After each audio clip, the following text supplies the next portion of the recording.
Come on. Coming.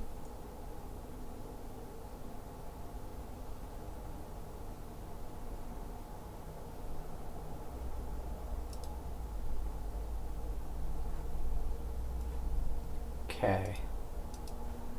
That's back and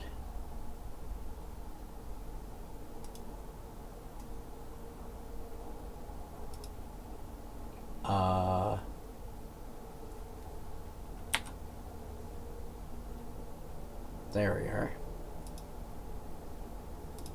Okay. Sorry about that.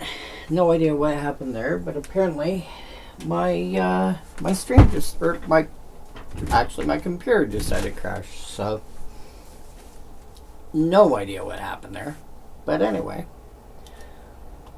as I was saying, yeah, Trash for Treasure was the card that came to mind to me for being able to reanimate stuff in my graveyard. Obviously, you have to bring back an artifact, but that doesn't mean it can't be an artifact creature. So, Mirror Battlesphere, for example, comes to mind as something that's a reasonable reanimation target. Basically, anything that's got both types is a reasonable reanimation target.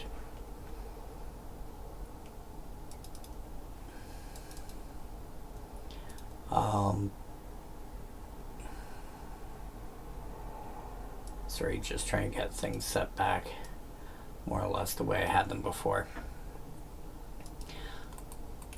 But Trash for Treasures, Search for Survivors, you just turn around and get rid of anything else that's in your graveyard. Somehow, that's not a creature. And then just reanimate, or cool, graveyard's empty. I discard this big creature to to whatever effect. Search for Survivors. Hey, look, I have one card in my graveyard. Guess what's coming back? So yeah, I no what?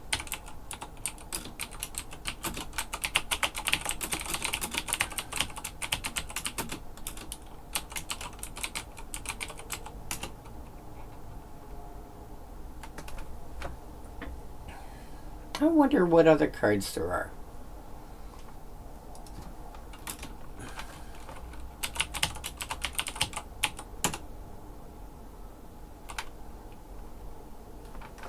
Alright. Terese brings back artifacts. This brings back itself. Return this card. This brings back itself. Goblin Engineer brings back a cheap artifact. This brings back a cheap artifact temporarily. This brings back all vehicles. Return target artifact card.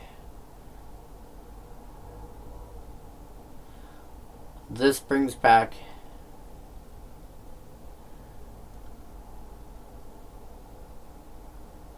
okay, so most of them are going to bring back artifacts. I wonder why Search for Survivors doesn't come up.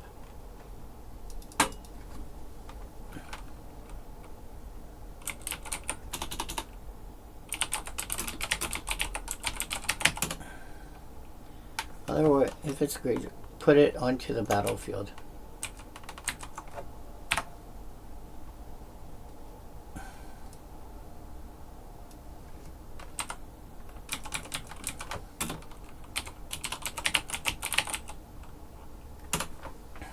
There.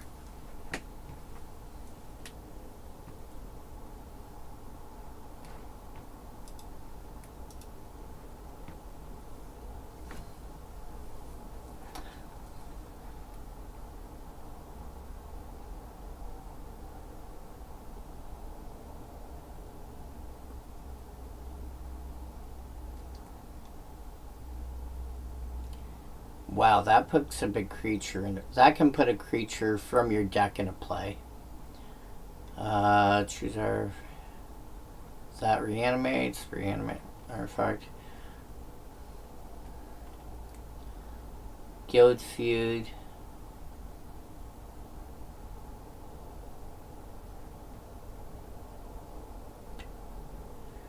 Oh! Oh, that's cute. So this will put a creature from your library into play. Fills the number of cards and the number of non-land permanents they control. Put all.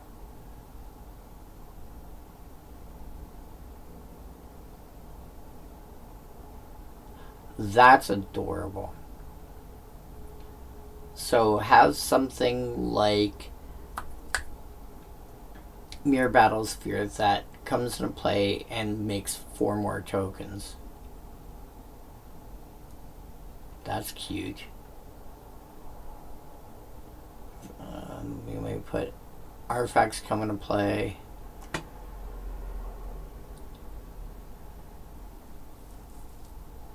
This is Living Death for artifacts.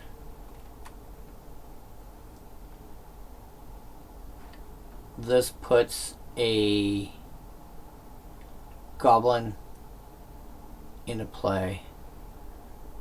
Choose target armor from your graveyard.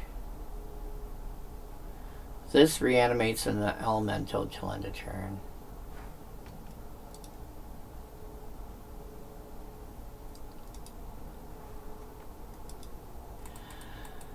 Okay, hard to build something that's mono red for Reanimator, but not impossible.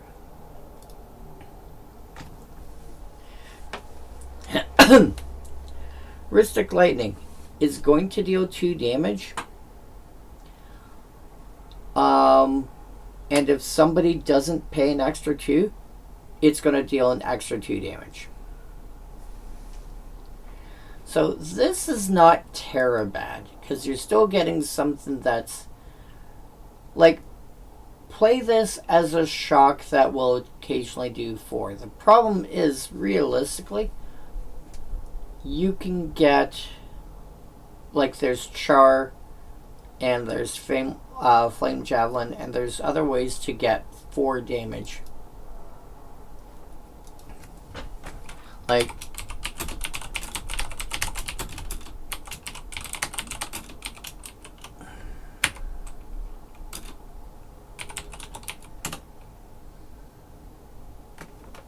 see how many ways I can find to deal 4 damage.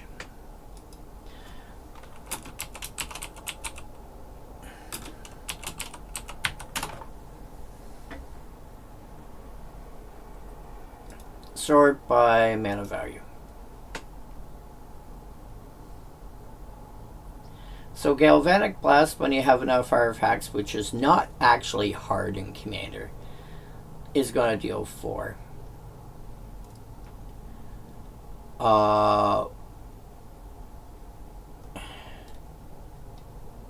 Guerrilla Tactics, if somebody else makes you discard it, will deal 4. Heartfire, additional cost, sacking a creature or planeswalker.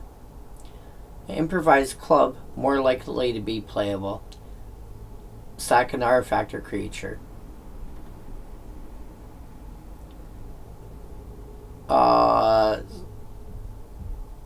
Char, 4 damage. Ghostfire Slice. If an opponent controls a multicolored permanent, which is not difficult at all, this is going to be 1 red, 4 damage to any target. Slaying Fire is going to deal 4 damage to any target, more than likely. Yeah. And then Stoke the Flames with Convoke is Stoke the Flames, Flame Javelin, Fire Blast. You have enough options for dealing 4 damage. Rhystic Lightning is not going to be a good option.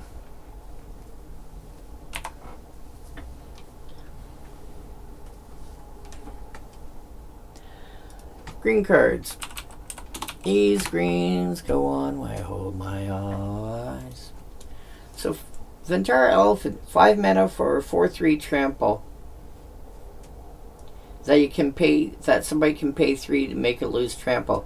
A, they're paying 3 mana. That's a lot. But B, by now you get a 4/4 trample.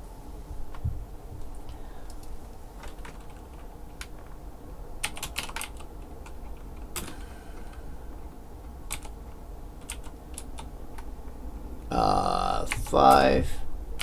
Terror greater than 3 toughness. Greater than 3/0 trample.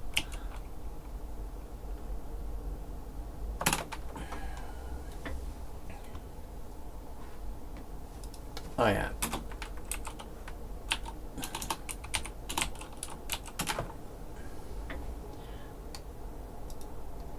Sort by power. Everything on this list has to be at least a 4/4. Yeah. 4/5. Not unreasonable.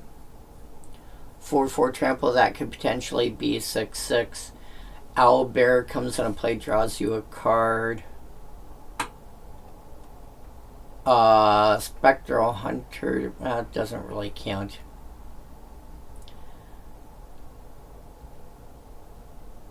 Thundering Ceratok, when it comes to play other creatures you control, gain trample till end of turn. Avenging Hunter comes into play, you get the initiative. You can get 5/5. Elfhame Worm, 5/4 Vigilance Trample. Silverback Shaman, 5/4 Trample. When it dies, draw a card. Like, 5/5 Trample is not unreasonable. Tajuru Pathwarden, 5/4 Vigilance Trample. A 5/5 Vigilance Trample or equivalent is pretty reasonable at 5 mana. And Crasher Rhino Beetles, you've got a 5/5 Trample that gets +10/+10 as long as you control 10 or more lands.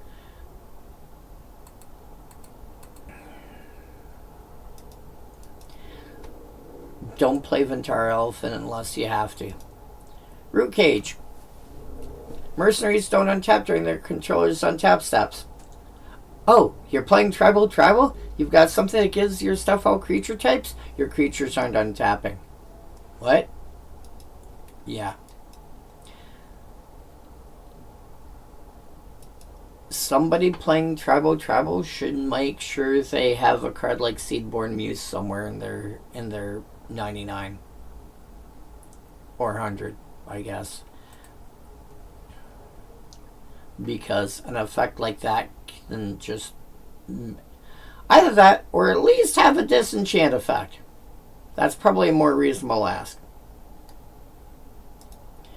Darba, 4 mana for 5/4, upkeep cost of 2 green. Back in the day, that made sense,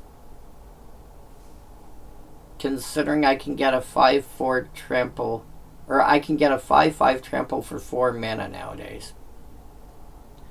A 5/4 for 4 should be easy. At least a 4/4 for 4 is a thing. Don't bother. The only reason I could say playing it is because you're playing green and you're playing birds, but no, wouldn't. Verdant Field? No. Oh, sorry, Verdant Field? Actually, not unreasonable. 1 green, 2 other, enchant land. Gives the land the ability, this is basically the green analog to, what was it called? Flowering Field, I think it was, the white one?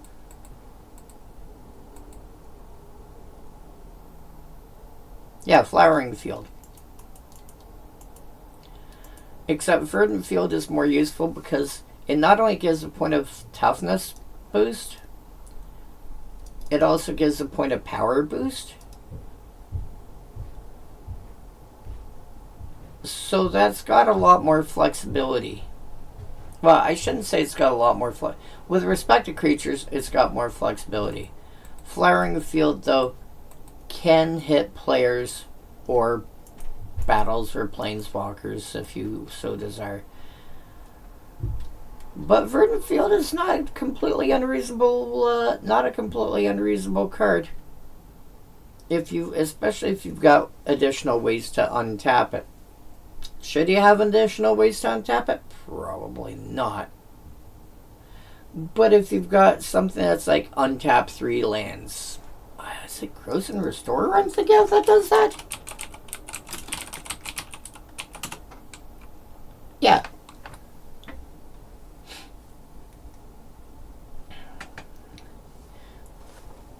Three mana for 1/2. If you've got 7 or more cards in your graveyard, you can activate to untap 3 lands.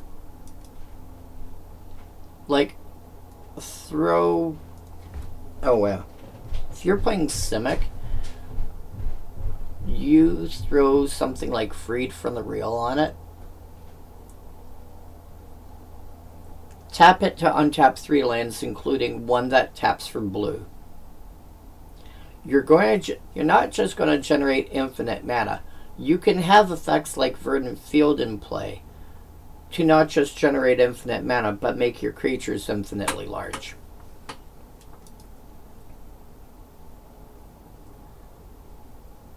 Have fun with that. Forgotten Harvest. At the beginning of your upkeep, you may exile a land card from a graveyard. If you do, put a +1 counter on target creature. Know what I was saying a moment ago about Search for Survivors? This gives you ways to eat your graveyard.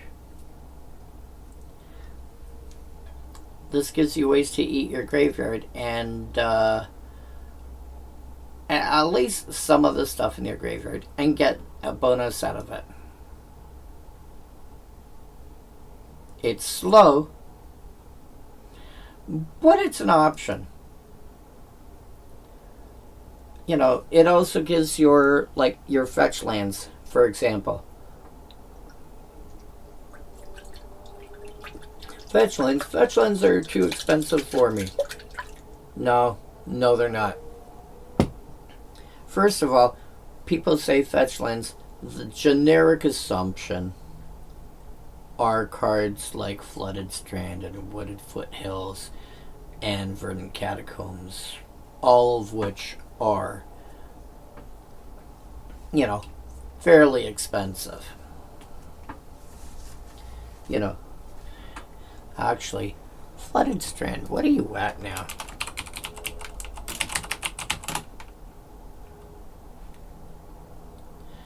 Oh well, you're still relatively inexpensive because you got 4 printings in, Modern Horizons.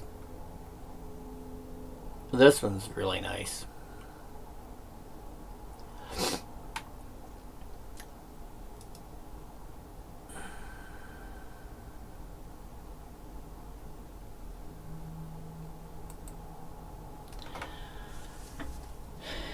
But that cycle has dropped down dramatically from being $50 or whatever down to 12.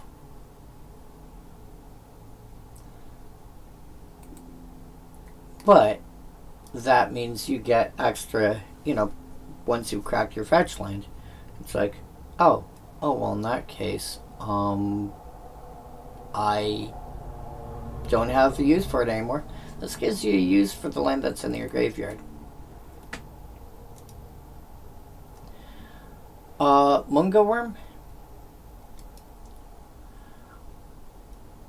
Mungo Worm has... it's a 4 mana 6/5. You can't untap more than 1 land during your untap step. There are cards that are bigger that have other drawbacks that I would rather play. Actually,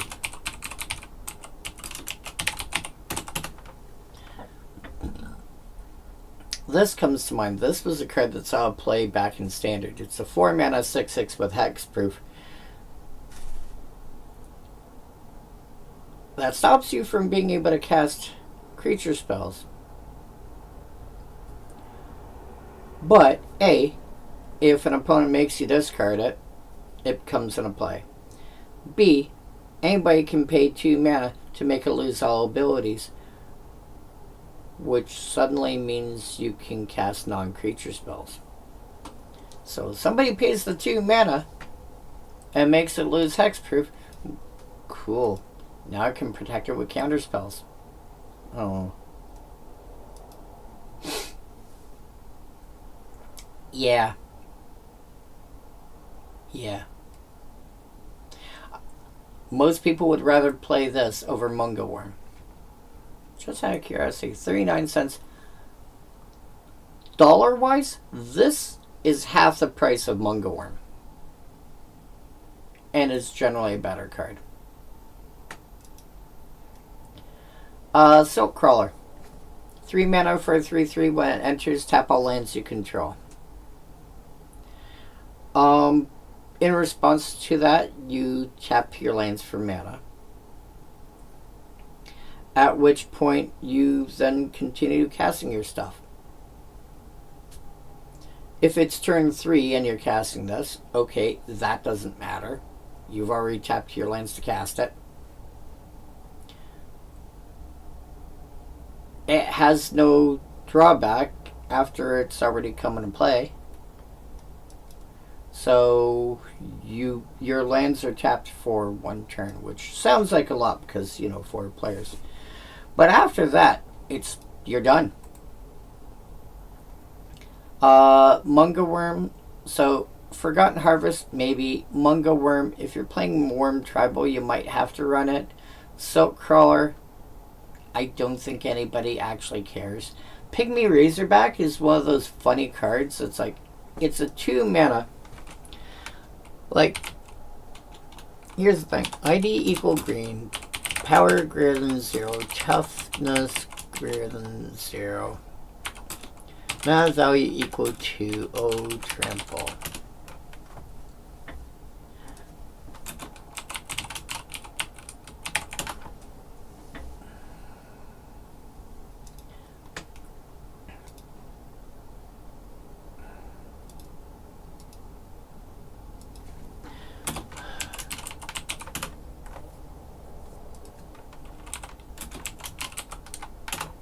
Fine.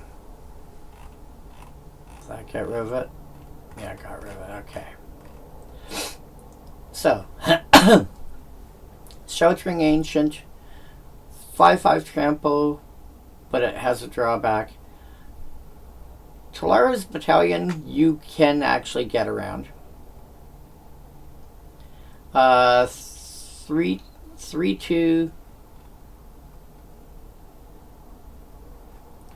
A 3/2 trample is a 3/1 or a 3/2 trample is not unreasonable. A 2/2 trample looks, yeah.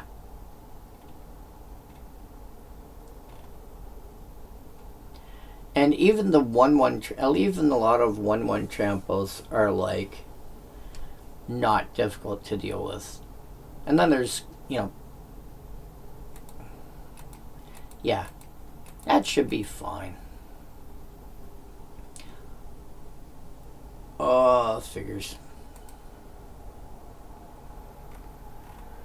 Alright. Last row. Wild Might.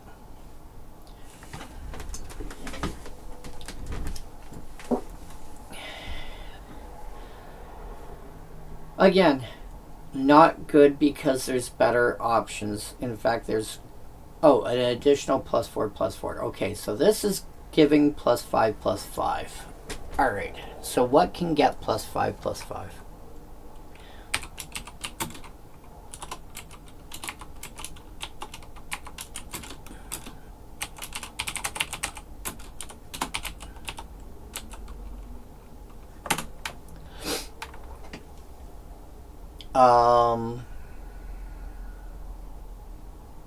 Sort by mana value. And I will be back in a moment. Please hold.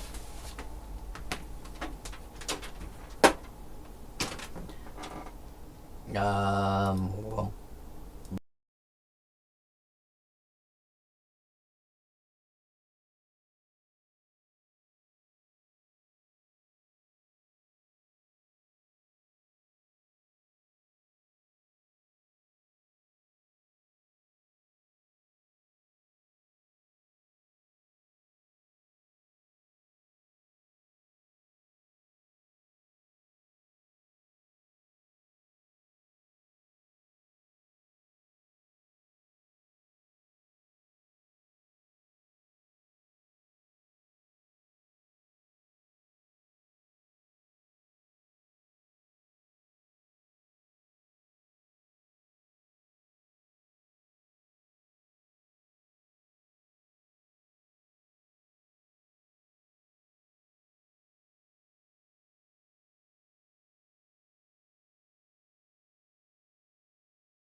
Okay, let's try that again.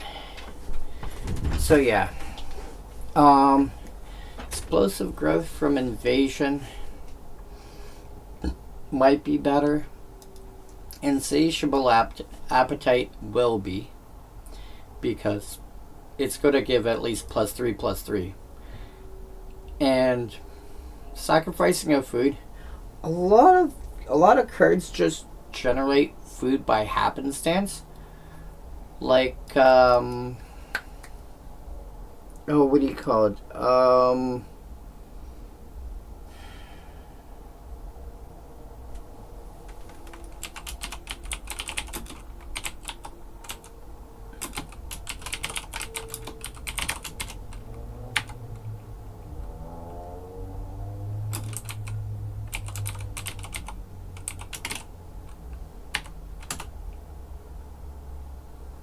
Generous Scent.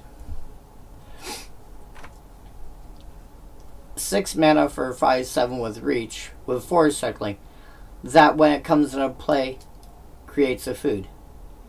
You just randomly, hey, by the way, here's a food token on top of everything else. You know, a lot of cards will just, hey, by the way, here's a food token. It would be, a lot of cards are like, it's fine without that. It just happens to, hey, by the way, have this as well.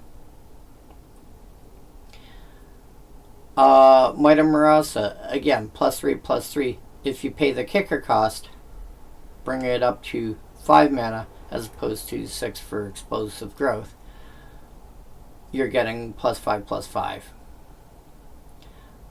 Split Second. Sorry, Stonewood Invocation. Split Second. 4 mana, it's getting +5/+5.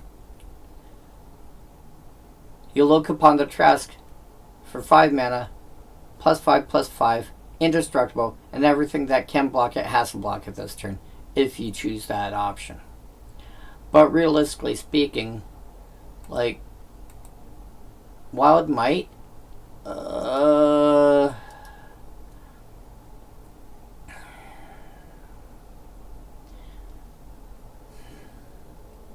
but paying 2 isn't that much. So I wouldn't count on being able to get +5/+5. At which point you might as well just play Giant Growth or any of the other 2 mana +4/+4 effects.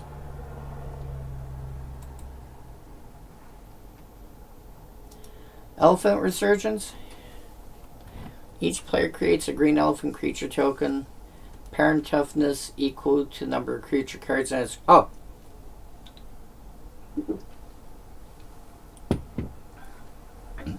So everybody gets basically a token copy of Mortivore. Not quite, but pretty close. The difference between Mortivore, like actual Mortivore, and what the Elephant Resurgence is A, they're one-sided, and B, they don't regenerate. But it's also only a 2-drop. This is a card that you don't cast on 2. This is a card that you cast later. However, if you do have some crazy reason for a creature coming to play and dying right away,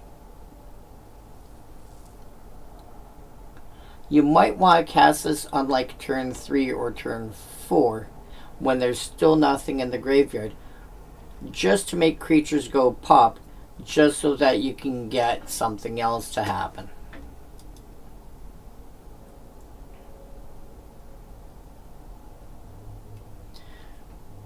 You know, so if you're looking for a green card to make creatures come into play dead, look into Elephant Resurgence. It might be something that you need. And of course, later in the game, it's like, cool, everyone gets a giant elephant. Ribcage Spider. a 1/4 for 3, 1/4 reach for 3 mana, 2/3, usually somewhere around there. A 1/3 with reach is usually 3 mana. A 2/4 is commonly 4 mana. But I think you can get a 2/3 with reach these days for 3. You might be able to get 2/4. You know what? Power greater than 0, toughness greater than 2, O reach, ID equal green.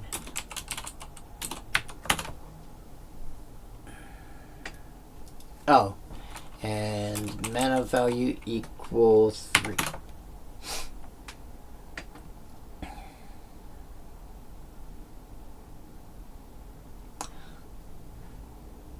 Sort by power.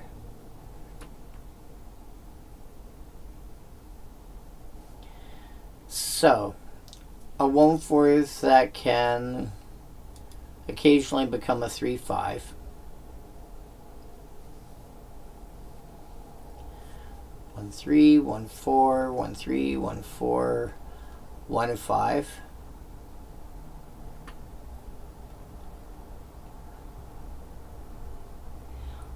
Two 3 is not unreasonable. 2/4 is doable. Endurance is a 3/4. Granted, it's it's a mythic, but 3/3, 3/3.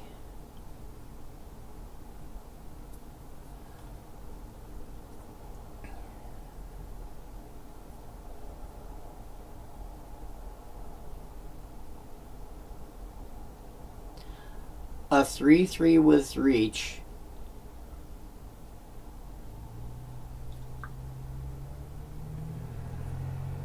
A 3/3 with reach, even at common, is not unreasonable. War Historian and Sticky Tongue Sentinel. So why are you playing a 1/4? And I'm not saying don't. I'm saying why are you playing a 1/4 with reach? And sometimes that 4th point of toughness is relevant. If it's the toughness that's relevant, you have access to a 1/5, but that seems to be as high. You've got access to a 1/5. There's a couple of 2/4s. You know what? Let's sort you by toughness. Descending. 5, 4.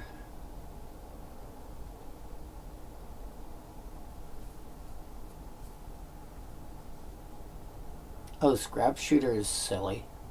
4/4 with reach for 3. With a possibility of giving your opponent a card to naturalize.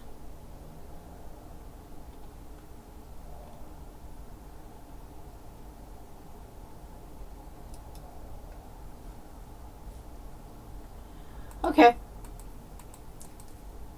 Yeah, so if it's just a 1/4 with reach, there's better options. Thresher Beast.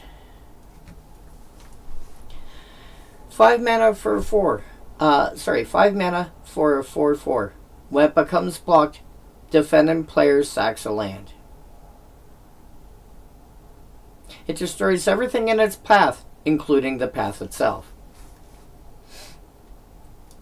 Yeah. You want to do some kind of mana denial kind of shenanigans. You want to play land destruction without playing land destruction? Play Thresher Beast. What do you mean playing land destruction? Well, land destruction usually involves cards like Ice Storm, Thermal Karst,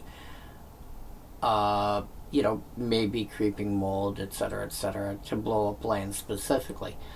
Thresher Beast doesn't do that per se. It just says, oh, you want to block me? Lose a land.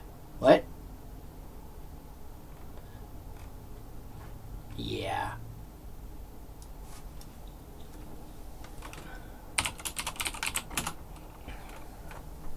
Anything with a multicolor identity? No. Artifacts. Only 6 artifacts, so we can go through them all quickly enough. Hollow Warrior. If you want to attack or block with it, you have to tap another creature.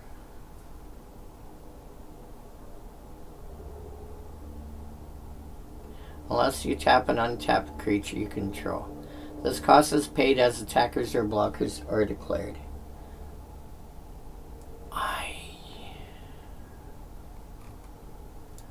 Unless you tap an untapped creature you control, not declared as an attacking or blocking creature that's combat. So you can't attack and tap something that's got vigilance.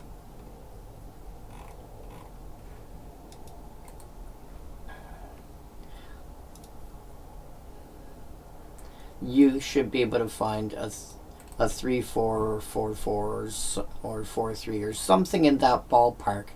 Something about the same size. That's better than that. Well of Life. Well of Life is kind of cute. At the end of turn, if you've got no lands untapped, gain 2 life. If you're playing a somewhat aggressive deck, and you want something to just pad your life total a little bit, look into Well of Life. You're going to get extra life out of it. Keldon Battle Wagon. 5 mana for 0/3 trample that can't block. When it attacks after the end of combat. Tap an untapped creature you control. This creature gets +X/+X till end of turn, or +X/+0 till end of turn, where X is the power of the creature tapped this way. So, this is basically going to be a one-hit, one-kill.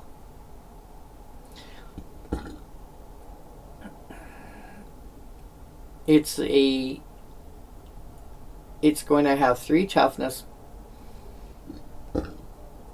This is basically a big trampling creature where you tap a bunch of creatures you control to give it a giant power boost to kill off one person. If you're lucky, actually, if you turn around, then you play a card like, what do you call it? No,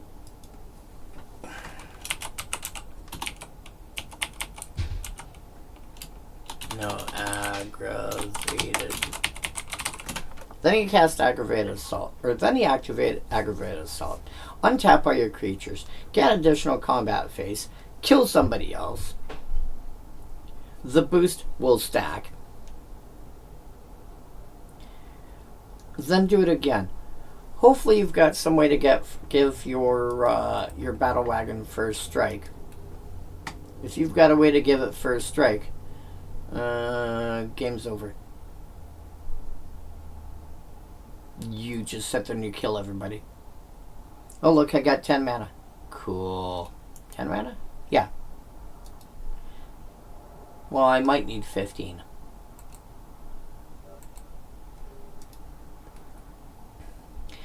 Chimeric Idol, 3 mana artifact that can become a 3/3 artifact creature till end of turn by tapping your lands. I will point out that if your lands are already tapped,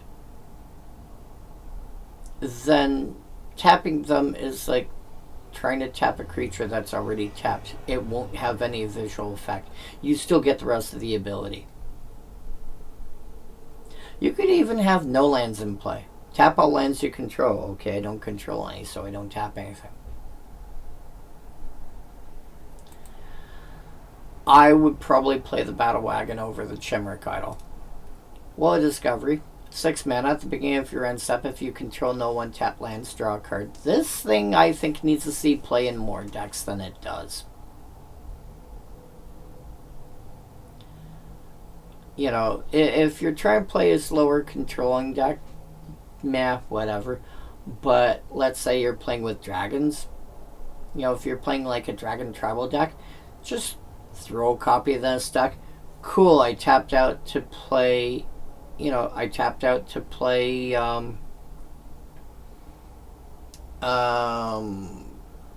well, I am.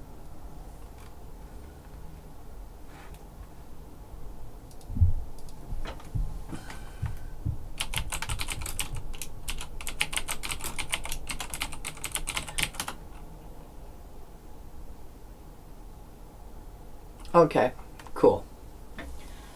I tap out to cast Corvold. You know, which is like 7 or 8 mana. Cool, comes into play and I draw a card at the end of turn.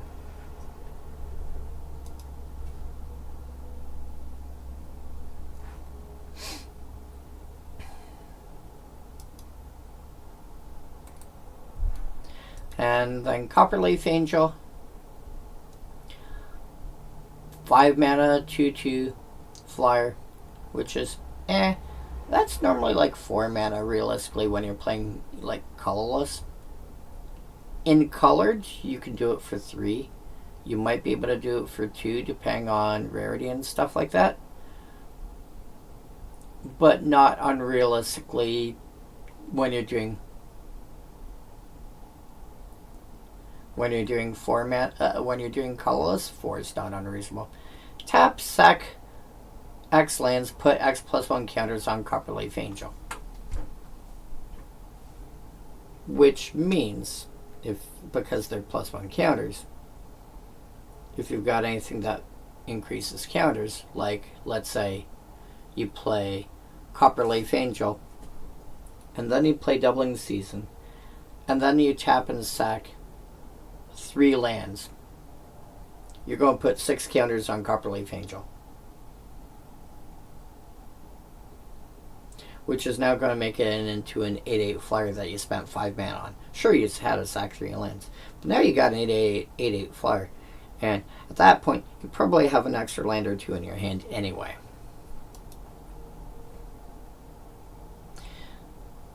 Never mind what happens when you've got... Oh, is it Sacred Ground?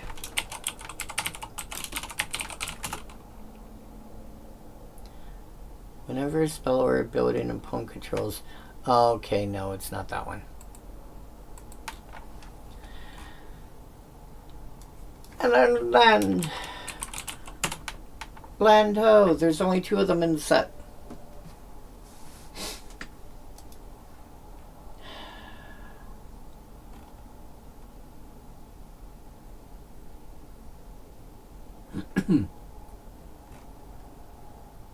So, Rhystic Cave is weird. Activate only as an instant.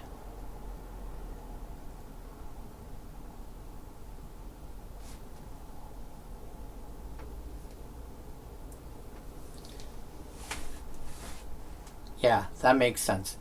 Because you tap a land for... You tap the cave for mana.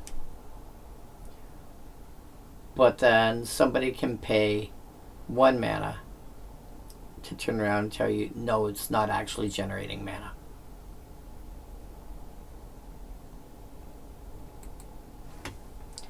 Wintermoon Mesa, on the other hand, I think is more playable. Enters tapped.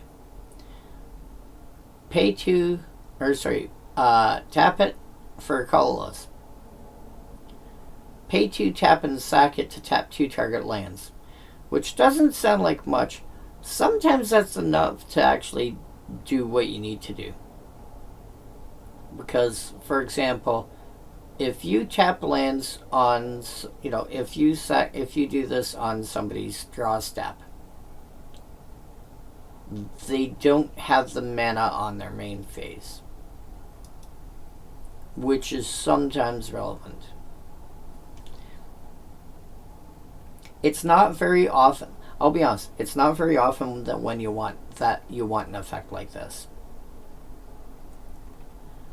Although hitting up Maze of Ith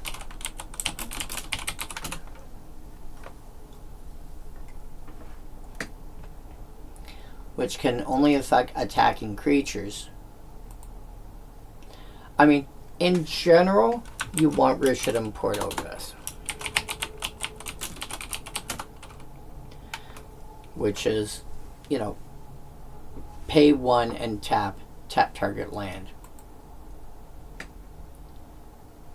I think the reason they did, because Rhystic Import was from... Oh yeah, Rhystic Import was in Masks. So this is in the same... the problem is, this was in the same block as Rhystic Import. So yeah, kind of caused a bit of an issue there. But that being said, wow, I actually managed to plow through Prophecy tonight. I did not expect to be that quick. So just for lulz, let's take a quick boo at some of the stuff that's common.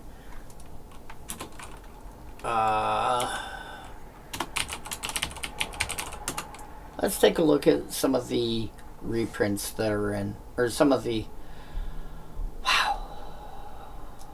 some of the stuff that's in Final Fantasy that might be interesting for Pauper, because I enjoy Pauper. Aerith Rescue Mission. I know I'm going to want this for my Pauper Commander deck, because I can turn around and make 3 tokens, or use it for something else.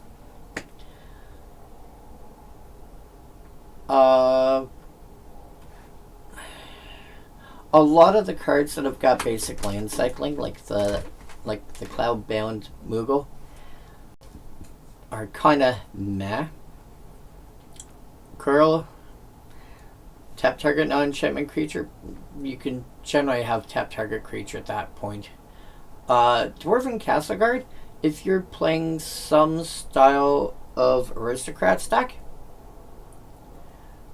Dwarven Castle Guard is up your alley.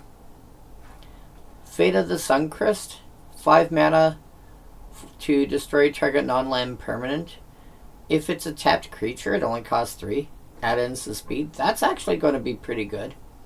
Because you know what I was saying before about, what was it called? Excise?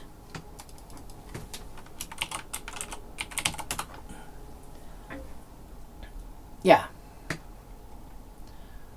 Oh wow. And for 3 mana you get Excise, target non-land permanent is control incubate sacks. You can basically, you know, this exiles target non-attacker unless they pay X. This exiles target non-land permanent for 3 mana. And they get an incubate token instead. Fate of the Suncrist, I would play this before Excise itself. Unless, and even if Exile was relevant, there's still other ways to get that. Gillicat, if you've got 2 or more artifacts, it's almost a Sarah Angel. If you're playing with Gillicat, you're probably building knowing it's in there.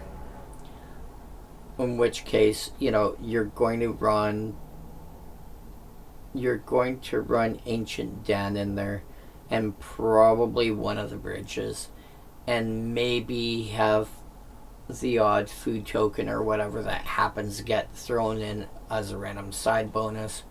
And next thing you know, and it's only here's the thing, it only requires 2 artifacts. That's not that much. Magic Tech Infantry.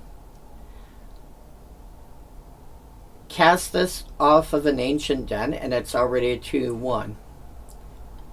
And then 3, you know, just like Goblin Tomb Raider is a 2/2 with haste if you cast it off Ancient Den. But for 3 mana, you dig another one out of your deck. If you've got a way to get your Magic Tech Infantries back into your deck, that little loop can just keep itself fed all day long.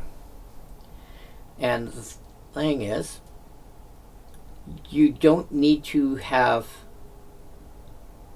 like, having Ancient Den out or another artifact is nice. Turn 3, spending your turn digging a Magitech infantry out will turn on the one that you've already got in play. Paladin's Arms. 3 mana, job select, so it comes into play, and you get a 1/1 hero token and attach the equipment to it. And it becomes a 3/2 knight with ward 1 for 3 mana, which isn't bad. It's got a quick cost of 4 though, which is a bit high for actual playability in formats like Pauper, unless you've got a way to cheat equipment elsewhere. Slash of Light deals damage equal to the number of creatures you control plus the number of equipment you control to target creature. You would have to build with enough equipment to make it worth playing. Generally, I would say that Thraben Charm is going to be better, especially because it's also more flexible. Summon Chocomog. 3 mana for a 3/3 Saga creature. Saga Bird Moogle. It's got 4 chapters. Each chapter gives other creatures you control +1/+0 till end of turn. So for 4 turns, so for 3 mana, for 4 turns, all your other creatures get +1/+0 till end of turn. My problem with that card is that Warded Battlements, I think it's called.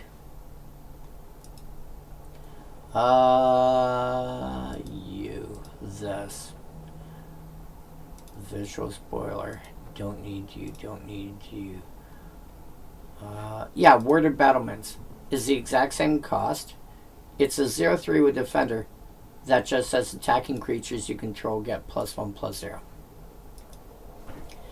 It is going to make a bit more difference with things like, fight, but realistically, you're not seeing that much in Pauper. Plus, this will not affect creatures. This will not affect creatures that come into play after that chapter ability goes off. Whereas Warded Battlements will affect anything that's attacking.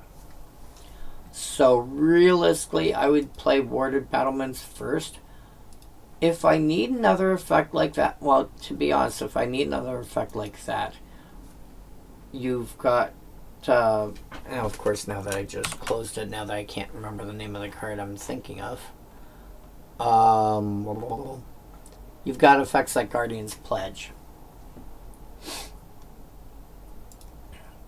So, yeah, for basically the same cost, giving everything +2/+2 is huge.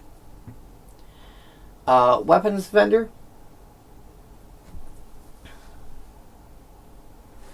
Weapons Vendor will turn around and make an effect like Paladin's Arms a lot easier to deal with.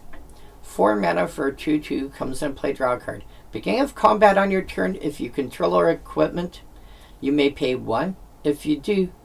When you do, attach target equipment you control to target creature you control.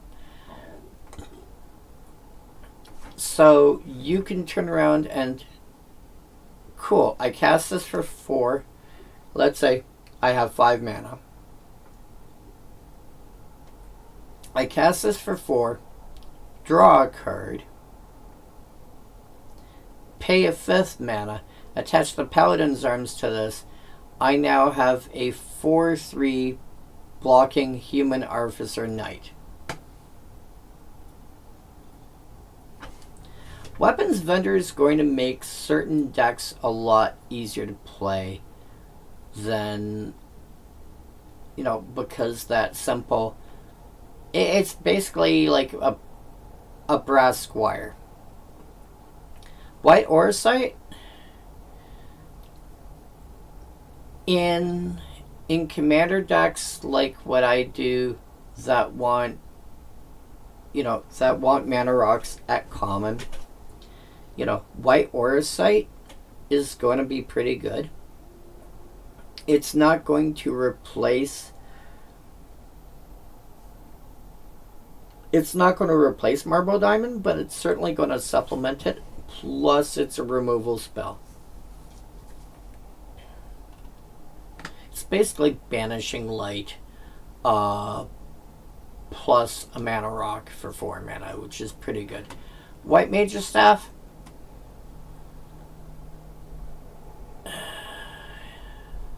You basically get a 2/2 cleric that when it attacks you gain a life. Commander decks might want it for the attack trigger to gain life, but probably not. But, I mean, if you take this and you throw it on a Johnny's Pridemate, your 2/2 Johnny's Pridemate attacks, well, okay, now it's a 3/3, attacks, you gain a life. Now it's got a +1/+1 counteract, so now it's actually swing as a 4/4. That's not a thing in Pauper, but that is a thing that you can do.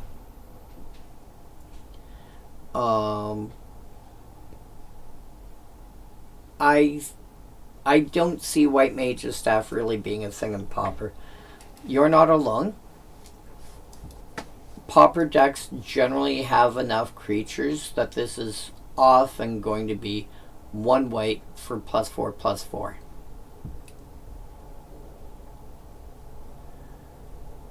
It's going to take some actual work to make it only +2/+2, and often +2/+2 is enough. Combat tutorial. This is Divination / Council of the Storatami. That puts a +1 counter on one of your creatures. Throw this on what do you call it? You make the birds. Murmuring Mystic?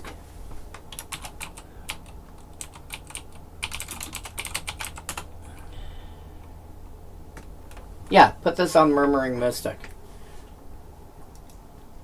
And suddenly it's, instead of being a 1/5, it's now a 2/6, which is actually reasonable and something people will occasionally want to attack with.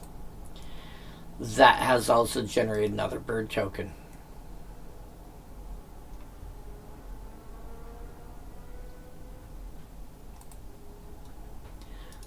Dragoon's Wyvern.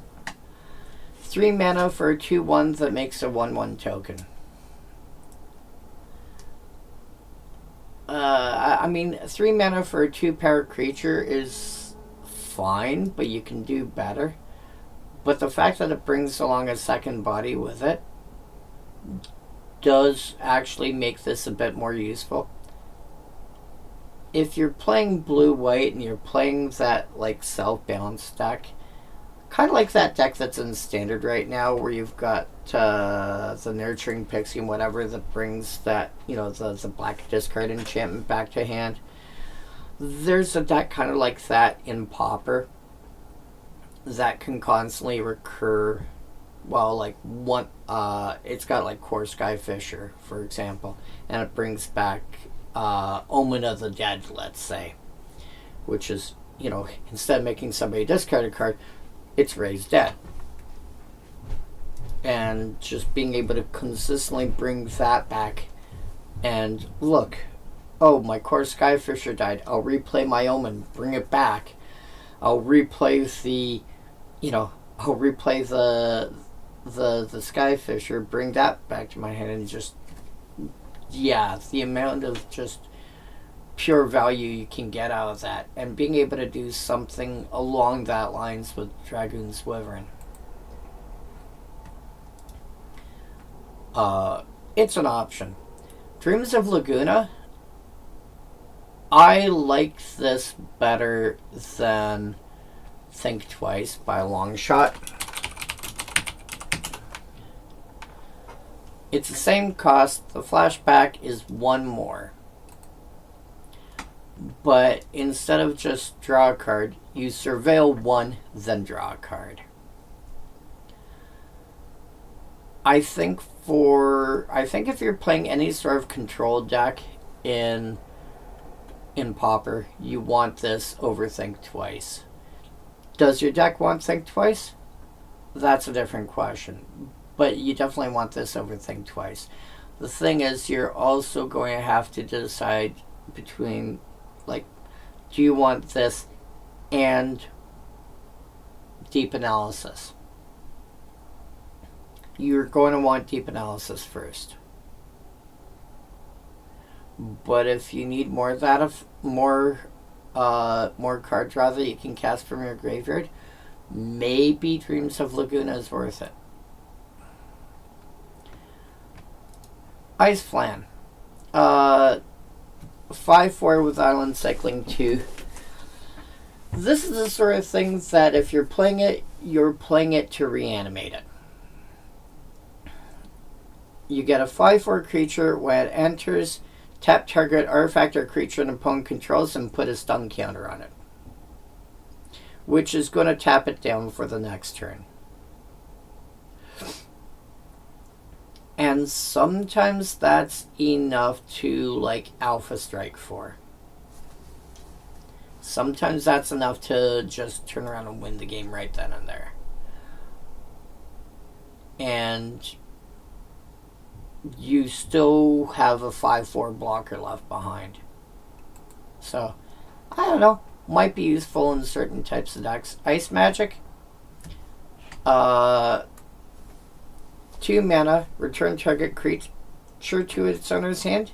If you pay an additional 2, put on their choice of top or bottom of their library instead. And if you pay an additional 6, which is 8 mana in total, target creature's owner shuffles it into their library. You're not going to pay 8 mana for this. In a format like Pauper, you're not paying 8 mana for this. You're probably looking at this as a expensive unsummon, which will occasionally get occasionally turn around and tap target's Twitch streamer and go wee. You're occasionally going to look at this as a card where you can pay, instead of being an expensive unsummon, in response to them cracking a fetch land, like one of the landscapes, let's say they're, oh, by the way, your creature gets put into your deck, and now yeah. I don't think most people are going to have an interest in Ice Magic. Magic Damper. Target creature you control gets +1/+1 and gains hexproof till end of turn. Untap it. This card does a lot of, people do not realize how much work this card does in a, it's one of those cards where none of it is a lot, but it does so many small things that it might be worth playing.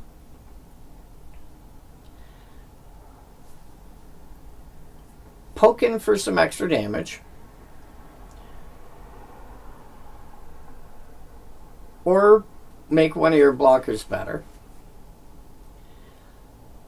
Protection from removal spell. Actually, in Standard, I think this is going to end up being really good. Because +1/+1 and hexproof, that's going to stop a lot.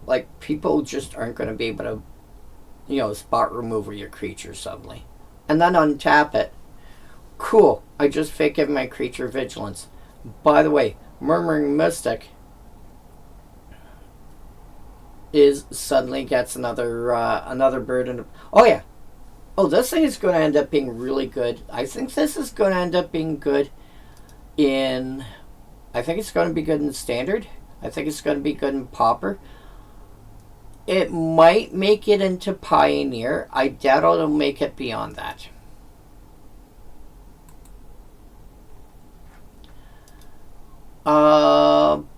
I do not know how to actually pronounce this.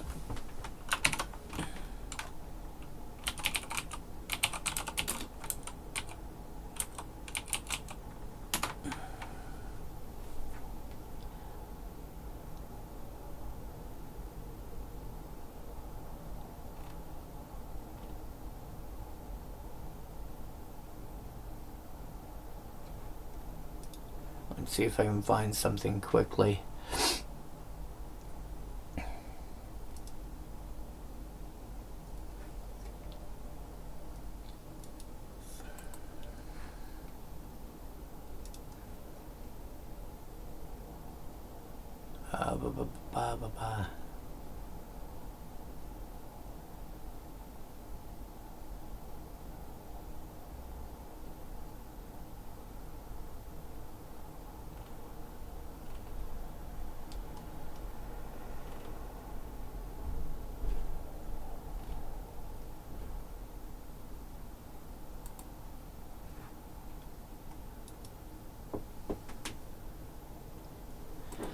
Okay, so from what I'm seeing quickly without going hunting for it, it looks like it's commonly just Kikirn. It's probably not pronounced that way, but from a quick Google search without spending a lot of time on it, it looks like it's just simply Kikirn. Anyway, I know I want a copy of this card for my mono blue commons only commander deck because it can draw a bunch of cards. It can draw cards, which is what something that deck really wants.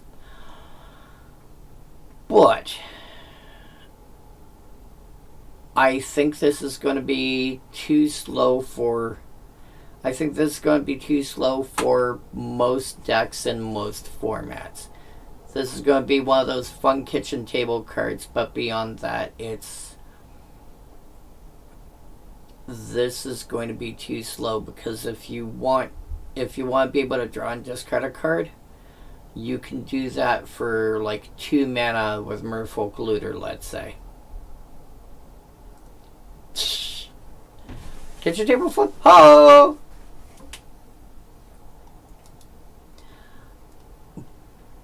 I just don't see this being. I mean, the fact that it can sack later in the game to draw 3. But realistically, the problem is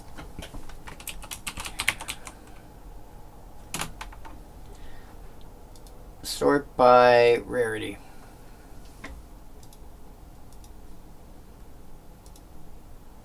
Okay, fine. You've got 11 dual lands plus the Radiant Fountain.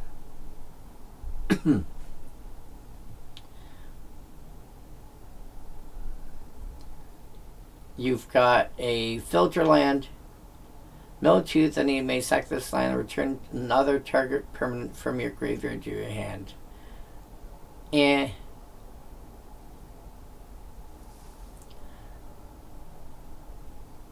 Gold Saucer, you're going to need to run enough artifacts to make it worthwhile.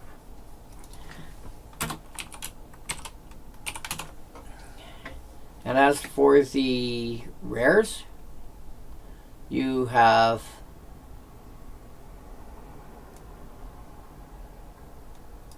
white, blue, black, red, green. So 5 of them that are basically lands that come into play tapped and tap for a mana of the appropriate color that have a adventure side.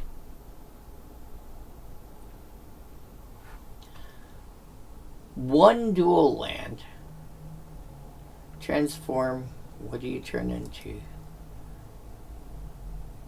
Whenever it attacks, draw a card. Maybe. Clyde's Hideaway. If you control 4 more electric, this is going to get played in a lot of decks. And Starting Town is going to get played in a lot of decks because it's just it's a land that comes into play on. This is basically another.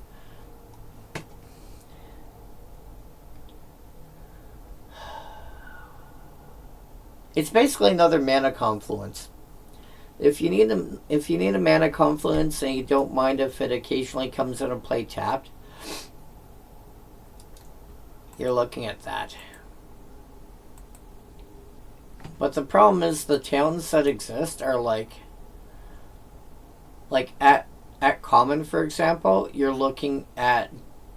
basically looking at guild gates with a different name. A radiant fountain, something for fixing your mana. That was it, right?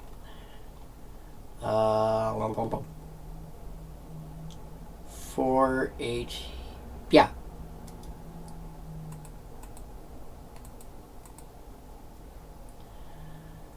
So you're looking at running for Pauper anyway. You're looking at You're looking at your guild gates with a different name.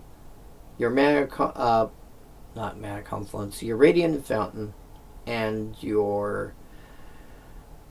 a land that comes into play that taps for a color. Realistically speaking, like, you might. I cannot see this thing play in Pauper, and assuming it's going to be cheap to activate. I see this thing play in Pauper. Sorry, if I see this thing play in Pauper, I expect it to be like around 5 mana to activate. Because you've only got the 12 lands. Dual lands, is there a reason to run towns over guild gates or guild gates over towns? If you're not playing anything that requires gates, then you might as well run towns.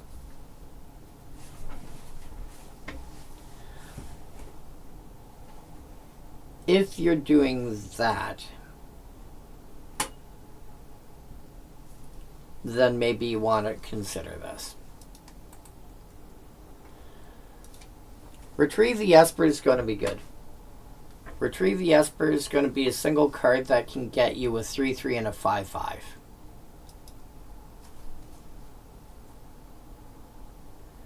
That's going to be good. Especially because a 5/5 is such a strong size in Pauper. It is common, no pun intended, for creatures in Pauper to basically, like, a 3/3 will stop most things, but still dies to Lightning Bolt and a bunch of other removal spells that is commonly played, that cares about how big the creature is. 3/3 is just big enough that it dies to do enough things. Once you hit 4 toughness, things change. I can see this being in a deck that mills itself, for example, and then just somebody paying 6 mana and going, hey, by the way, now we've got a 5/5.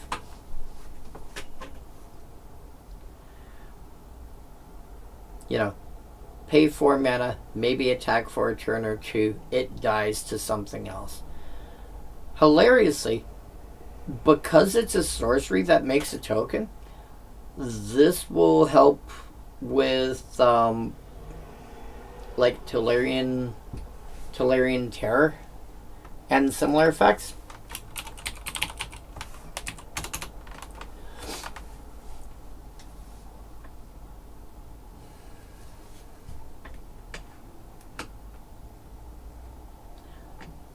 Like cast 2,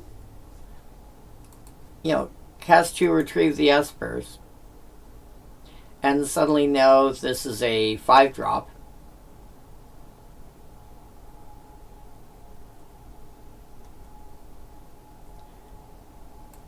Yeah. I think this is going to see more play than I do. Plus, it's also going to make Birds for Murmuring Mystic. Plus, if anybody's playing with Prowess or something similar, it's going to make Bodies. Like, this is just going to be, this is going to find, it's going to find a home somewhere. Rook turret. Rook turret is cute. This is, like I said before, like I said in a previous stream, Phantom Monster has basically been kicked to the curb and told you're not good enough anymore. This is a Phantom Monster that whenever another artifact you control enters, you can loot. Oh, cool. I got a random food token. Loot. Oh, I played Icor Wellspring. Loot. You know. Oh, look, I played Gingerbrute. Loot. And the thing is, you can assume it's just going to be a 3/3 flyer for 4 mana, which is fine. And most decks will be able to just randomly loot a couple of times out of it. And the thing is, you don't have to loot. You can choose not to draw and discard. I know I want this for my mono blue common stack. It's not incredible, but just, let's see if I can find it here. Close that one for now. Mono blue Cantrip City. What have I got for artifacts? So, Clockwork Fox.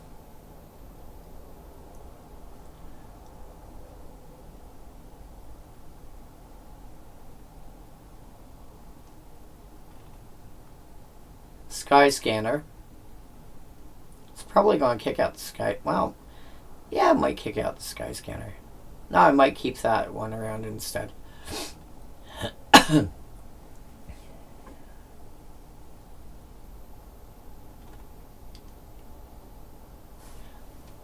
Relic of Progenitus.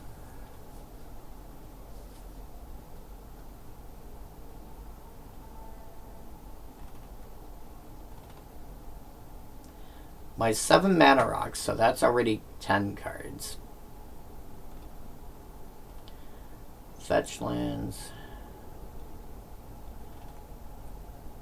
No artifact lands in here as of yet. But that means it is not unreasonable that, you know, a couple of times a game I get a free loot out of it. But I expect a black deck is constantly going to end up having random stuff coming into play because, like, Blood Fountain, I believe is an artifact.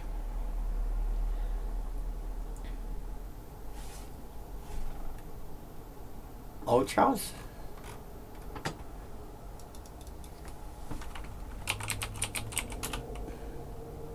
Oh, that.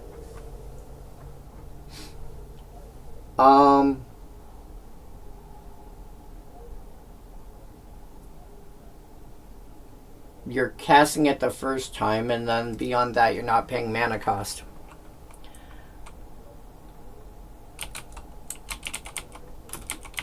I think, is that what you're called?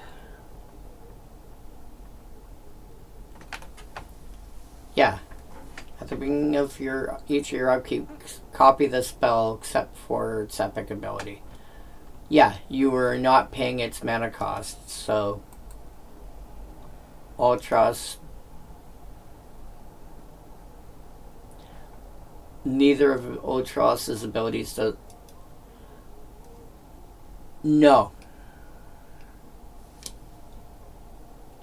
It's basically just grabbed and thrown onto the stack.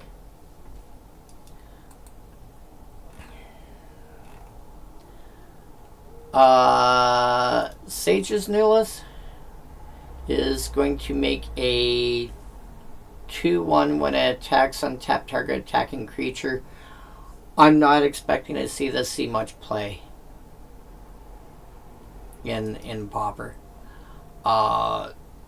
maybe to throw on something to give it pseudo vigilance, but there's better ways to do that. The Sahuagin is going to be fun. You're going to need to wait later in the game to make it actually do anything. Oh, what's playable that's 4 mana or higher? Arms of Hadar is the first one that comes to mind.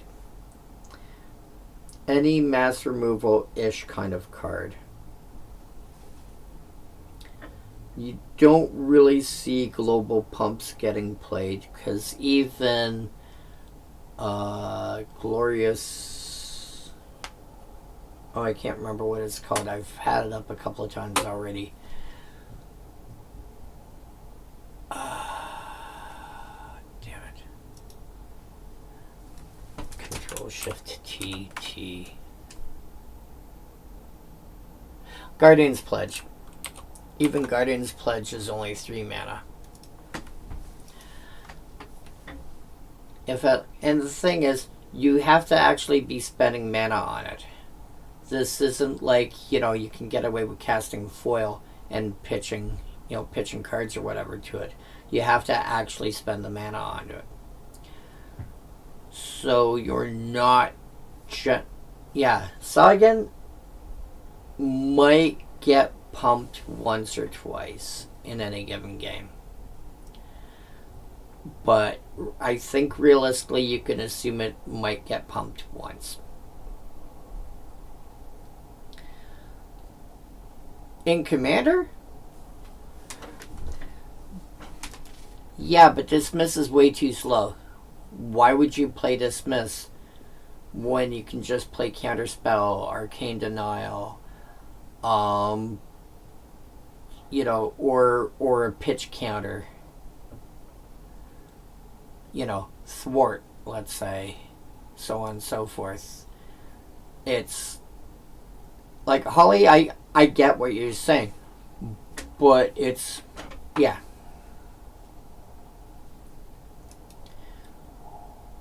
Rewind, maybe. Is Rewind even common? I don't remember.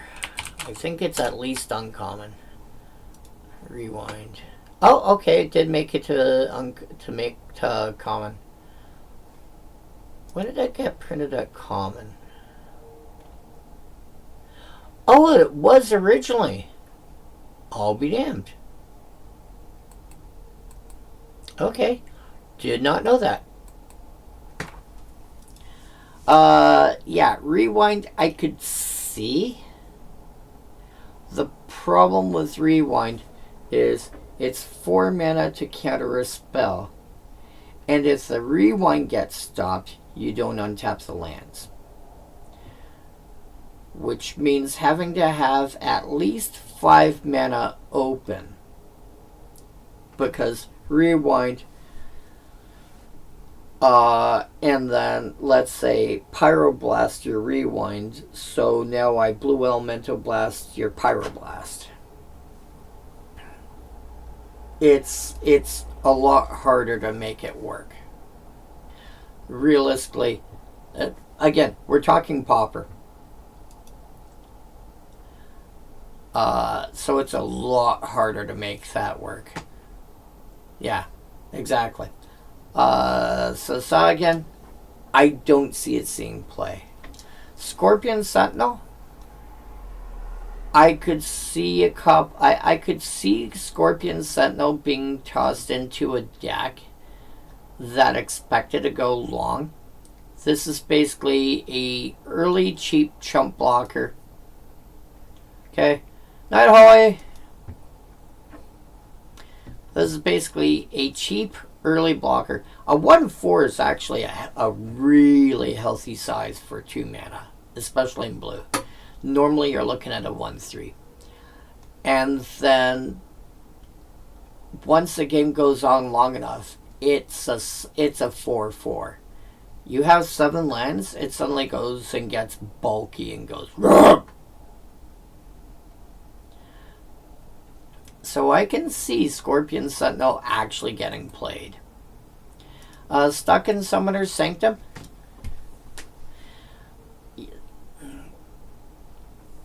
It does hit more things.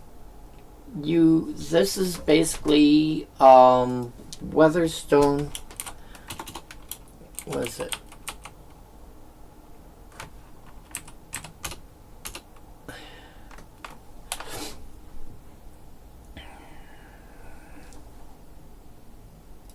No. Weakstone Subjugation.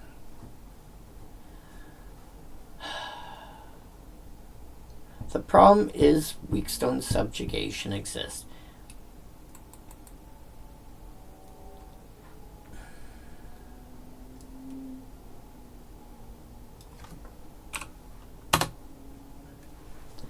The problem is Weakstone Subjugation exists, which is a single blue to do it. You're paying an extra 2 mana, with flash I might add, and tapping down the tapping the permanent. Doesn't untap, and its activated abilities can't be activated. Okay, so generally I would play Weakstone Subjugation first, but Stuck in Summoner's Sanctum may not be awful as like an additional source of that.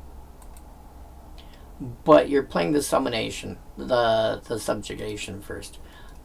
Ahriman, 3 mana for a 2/2 flying death touch is going to do a lot of work.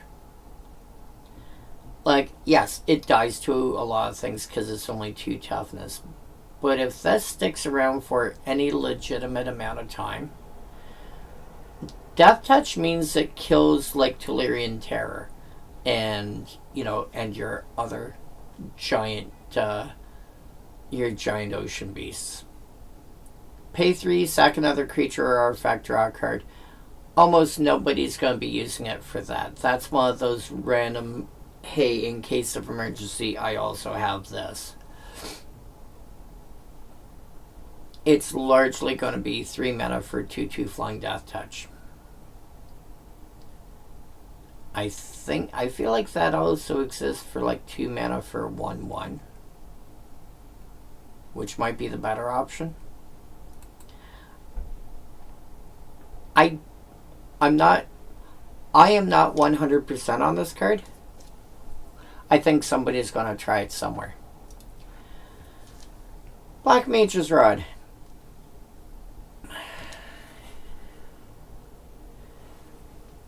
Is going to turn around and you're going to end up with a 2/1 Black Mage. What?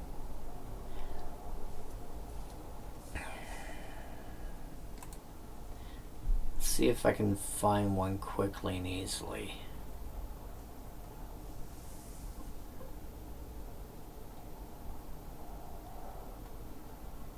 Oh, yeah, this. Cornered by Black Mages. We'll get to the rest of the card in a moment. There are... Oh, here we go. Wizard tokens. Whenever you cast a non-creature spell, this token deals 1 damage to each opponent. It's a 0/1 with that ability.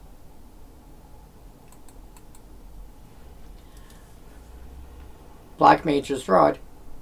Job select. So, make a 1/1, attach this to it, give it an extra point of power. So this basically takes the Black Mage Wizard token and gives it an extra 2 points of power. And it's got an equip cost of 3. Yeah, it's, again, a bit on the expensive side, but it makes sense considering how much burnination you can get out of this. You're going to get a 2/1 that's going to just be able to start burninating your opponents. Oh, this is equipped to something? Cool. All my non-creature spells, instants, sorceries, enchantments, artifacts, they're all going to come with this additional rider of, hey, by the way, ping you for one. Hey, by the way, ping you for one. Hey, by the way, ping you for one. In fact, I need a couple of copies of this for my mono black burn deck. Because suddenly, my guess verdict is make you sack a creature, and by the way, take 2. Speaking of which, cornered by black mages. 3 mana sorcery. Target opponent sacks a creature of their choice, and then you make a token that has the pinging ability I was just talking about.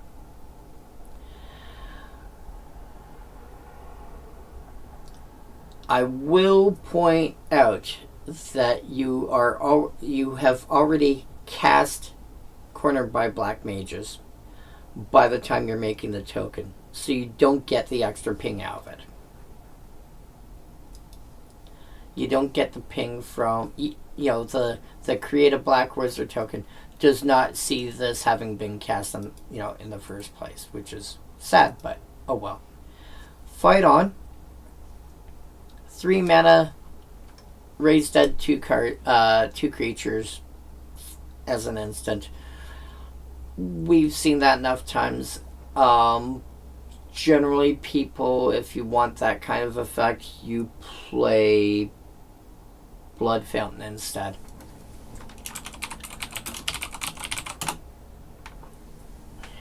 Because it just does enough more to make it worthwhile.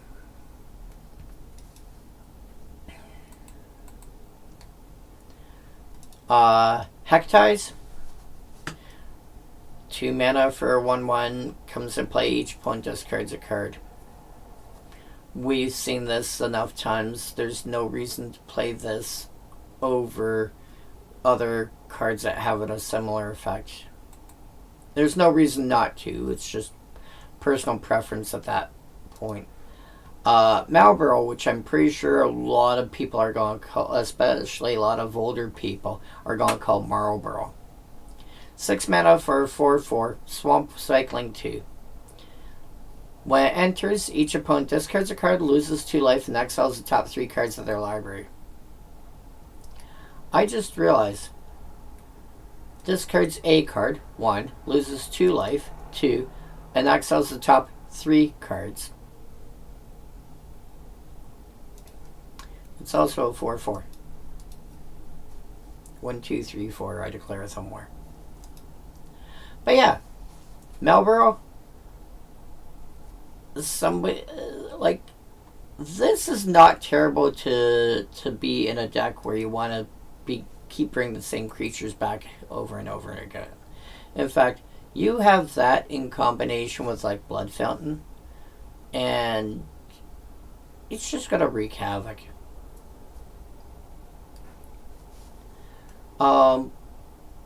Not as big as some of the stuff that you reanimate, especially in, even in black, like Lot Giant. It's still going to be a pain. Namazu Trader. So maybe you're looking to win by a different manner rather than, just burn out your opponent. Namazu Trader. 4 mana for a 3/4. When it enters, you lose life and make a treasure. Whenever it attacks, you may sack another creature or artifact. If you do, surveil 2. Decent for getting cards into your graveyard. This also will, as a one-shot, get you from 4 to 6 mana on your next turn, because 4 mana now. If you play a land that's 5 and crack the treasure makes 6, so, maybe cast this one turn and then Marlborough the next turn. But this is going to be, this is... I would want to play this in an aristocrat style deck. The problem is this is a attack trigger, and I generally want activated abilities for something like that. Kutrub for rare. 3 mana for a 3/2. When it enters, choose one. Destroy target creature that was dealt damage this turn, or exile up to 2 target cards from a single graveyard. This is more commonly, I think, going to be used as the latter. However, you attack, they block.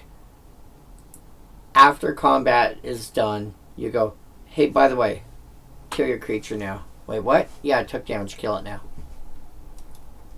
I think this is going to see some play. Primarily as graveyard removal that will occasionally... Like, this is one of those cards like... I'm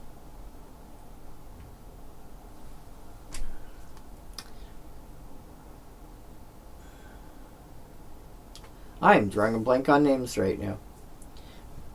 But like, I know White's got a couple of guys that see play that have options.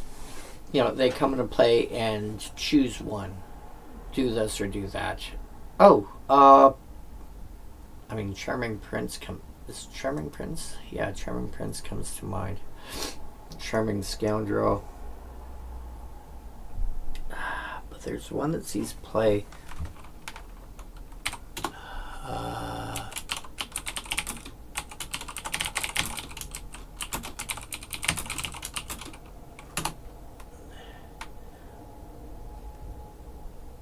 Oh, Dawnbringer Cleric. That's the one I was thinking of. Completely failed on the name.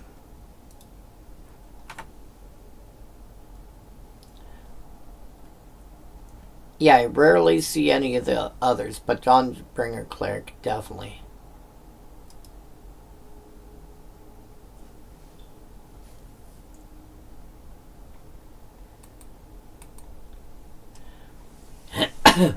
This is going to be a similar style of effect.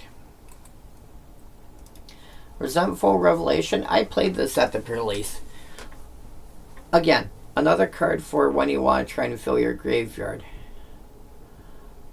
And are also trying to find... Like, the great thing is you're not looking for a specific card when you play this. Well, let me rephrase that.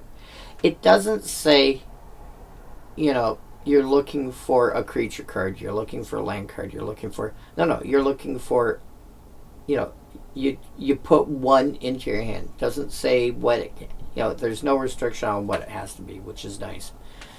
So it can be a land this turn, a creature the next time, you know, sorcery following turn, an enchantment later, yada, yada, yada. So, Resentful, I am sure this is going to see play somewhere. I'm sure people are going to, just to help them churn through. Plus, you know, the rest go into your graveyard. This is not a unreasonable place to put cards for certain decks, because if you're playing, you know, if you're playing your Dreadstyle deck that wants to reanimate, you know, Lotla Giant and just burn out your opponent. In case you're wondering what I'm referring to, it's this thing. So the size doesn't matter. It matters a little bit, but it doesn't matter really. When it enters, 1 damage to target opponent for each creature in your graveyard. You have, say, 17 creatures in your graveyard. You reanimate this, comes into play, it deals 17 to your opponent.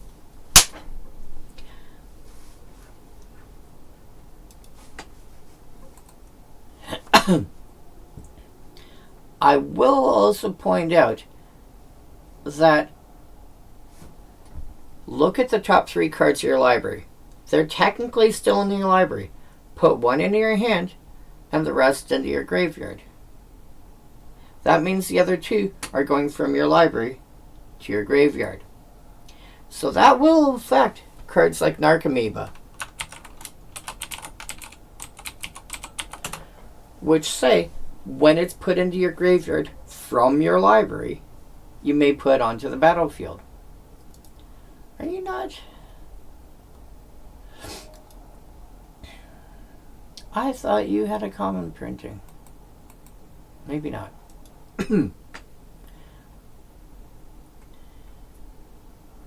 So that will affect certain decks. But yeah, that's going to be good for a lot of decks. Sephiroth's Intervention. Destroy target creature, you gain 2 life. Not enough. It's 4 mana instant. At 3 mana, you get Murder. At 1 black plus 2, you get easier versions of Murder. At 2 mana, you still have Ultimate Price, Cast Down. Cast Down being the big one.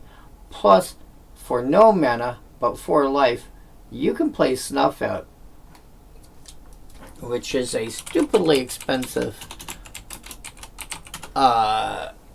card on Magic Online in terms of tickets. Checklist. Sort by tickets. Excuse you. Thank you.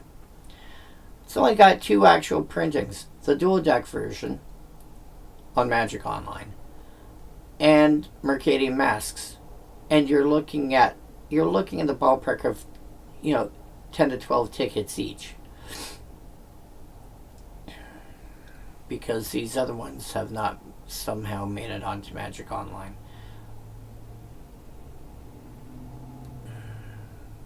Even though they're common.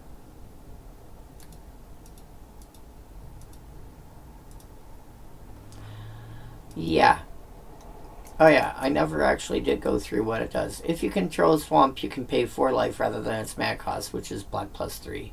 Destroy target non-black creature. It can't be regenerated.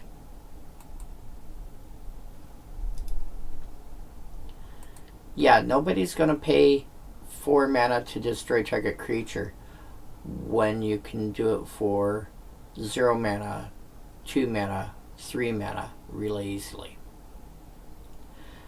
And if you can't target the creature, you often have 2 mana to boot.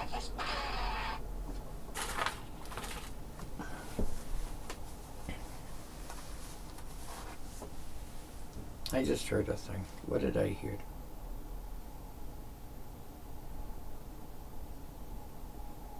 Okay.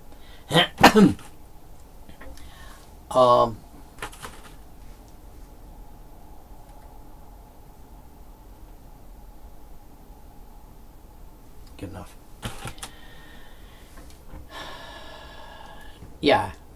2 and 3 mana you get sack options as well, i.e. target player sacrifices a creature, etc.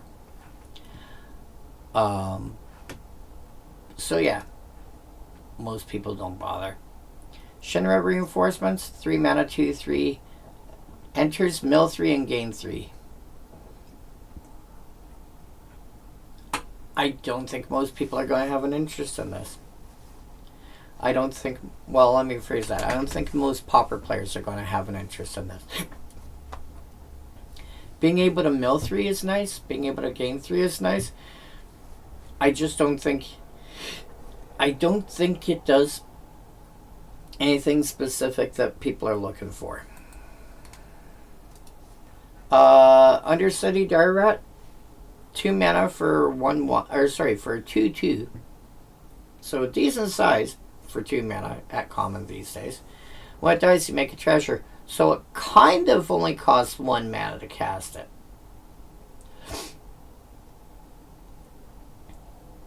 The funny thing is, because it's a treasure token that gets generated when it dies, you have all these effects that say,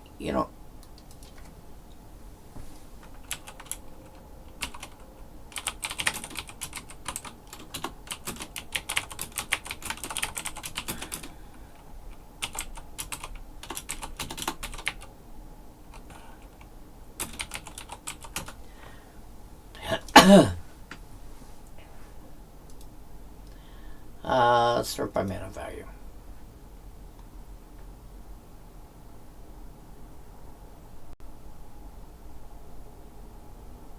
There we go. So, Costly Plunder. you can sack an artifact or creature. Eviscerator's Insight is basically the exact same thing, but it's also got a flashback. Fanatical Offering is the exact same thing, but you also get a map token. Reckoner's Bargain is the exact same thing that also gives you life. You know, all four of these are like, so don't play Costly. If you're playing Costly Plunder, you're doing it wrong. You have Eviscerator's Insight, Fanatical Offering, and Reckoner's Bargain.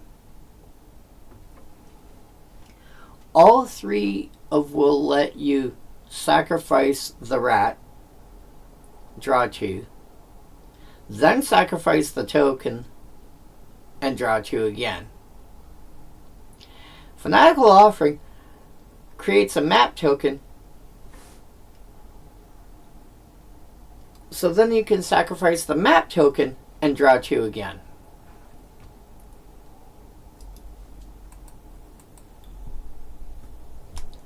So I think Undercity Dire Rat might end up sneaking into play just because of all these draw 2s. If people think it's good enough. It's a 2-mana 2/2, which is... The fact that it leaves an artifact behind might be worth slightly more than leaving a body behind, because a lot of cards that have this kind of effect when they die leave like a 1/1 token behind or something. Undercity Dire Rat might actually make it. Vane's Treachery, most people do not care. However, if you're playing a black sack deck, the fact that it gives the creature -6/-6, but again, now you're looking at the fact of 2 mana to blow up a creature. Any creatures that -6/-6 specifically would deal with a -2/-2 wouldn't. You're probably playing an effect like Cast Down instead. Well, if you're playing Cast Down, why do you need to give you don't need this. Vane's Treachery might go into the sideboard in certain matchups where people start playing River Boa again. Vince's Limit Break. Until end of turn, so 2 mana plus, potentially an additional 1 or 3. Until end of turn, target creature control gains. When this creature dies, return it to the battlefield tapped under its owner's control and has the chosen base pair and toughness. So,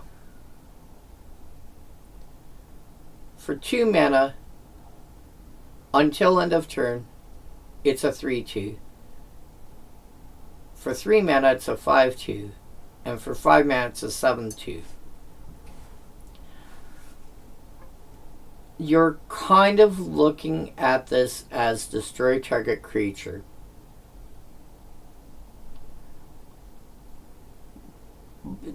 This is basically a tiered version of giving the creature Death Touch and having it come back into play.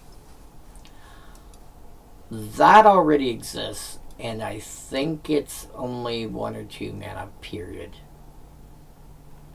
You do not... Again, Pauper's not looking for this. Blazing Bomb. Again, requiring you to spend at least 4 mana.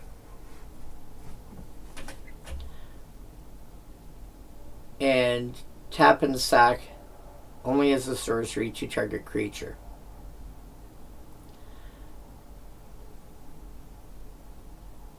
Not worth playing. It looks fun. If you're able to make it bigger somehow by other methods, this can start being more useful. But, I mean, without that, you're comparing it to, like, Mog Fanatic and Frostling. And even Ember Hauler. I don't think that's good enough. Call the Mountain Chocobo. This is hilarious. 4 mana. Tutor up a mountain, put in your hand. Does not say basic.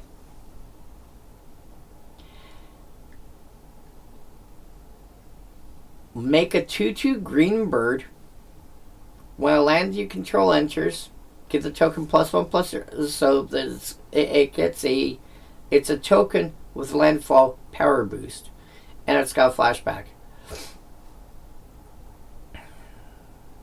You're tutoring up the mountain, of course, so that next turn, it's already going to attack for 3 because you play the land that you just tutored up.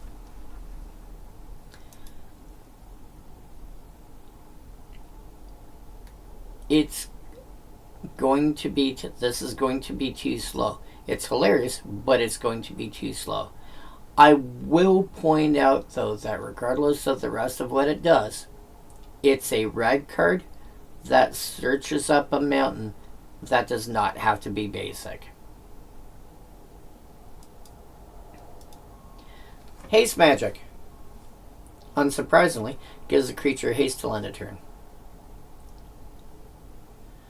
But 2 mana, +3/+1, haste, exile the top card of your library that you can basically play until end of turn.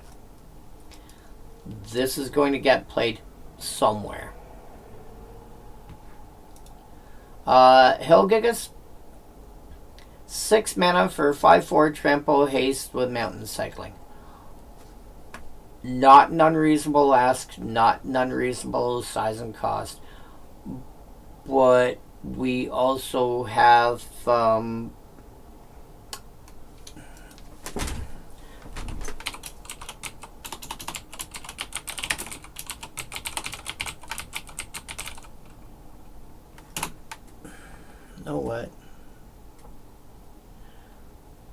we have Oliphant that people occasionally play.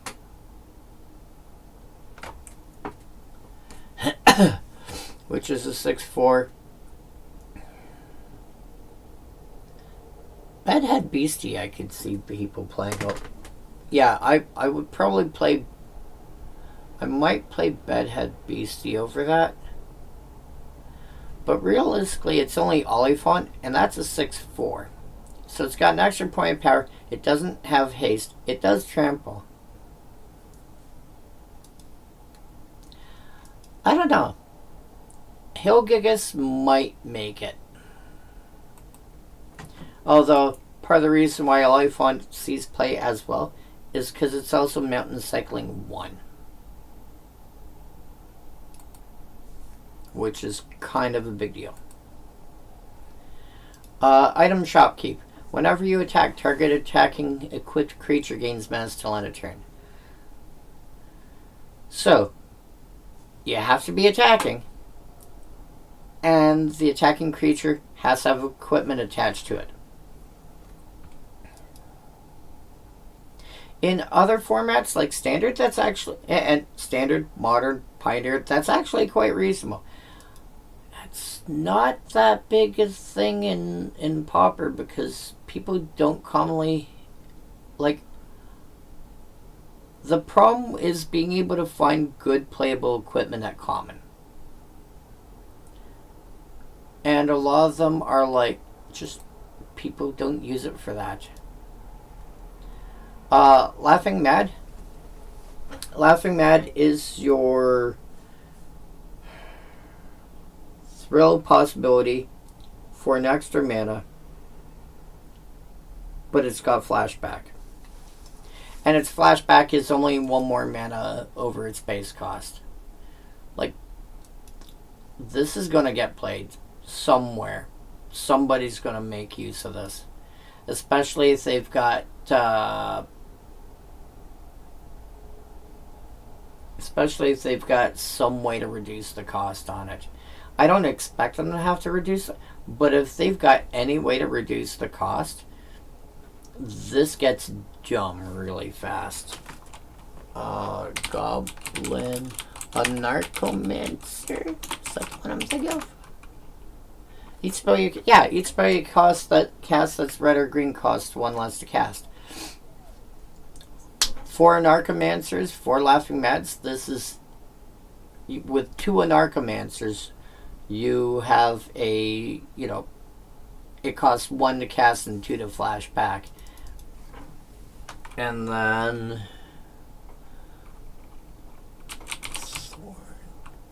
Thornscape Familiar. Thornscape Familiar reduces your red spells by 1. And it's a 2/1 for 2, which is not terribly bad. So run 4 Thornscapes, 4 Goblin and Archimancers. Your Laughing Mad, quite commonly, is going to be like 1 mana instant. Pitch a card, draw 2. Flash it back for 2. Really easy to make that, like, really broken. Light of Judgment. Light of Judgment is basically red trying to say destroy target creature and up to 1 equipment attached to that creature. It's not going to see play. This is too slow. If people were like, because honestly, if you want to destroy target creature, play Fisher. I swear to God, play Fisher. It's got a slightly harder cost. It's 2 red plus 3 instead of 1 red plus 4. But just destroy target creature. It can't be regenerated. You also get to blow up an equipment. Okay, blowing up equipment. I mean, red yawns and an artifact gets blown up. Obsidian Elder, 3 mana, comes into play, so it's a 1/3, comes into play, you make a Black Mage token.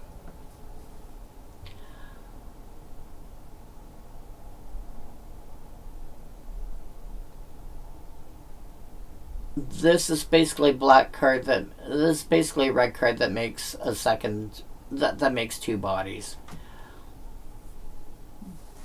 But what it does also do is, as long as you've got that token around, all your burn spells have an additional rider of, hey, by the way, take an extra damage. I think this is just a bit too slow for Pauper. I think if this was like a 2 mana 1/1, people would play it.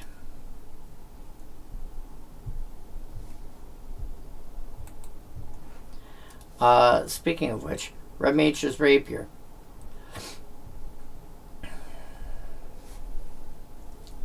So, job select, equip 3. Whenever you cast a non-creature spell, this creature gets +2/+0 till end of turn. It basically has prowess, except it's the, what do you call it? Slick shot.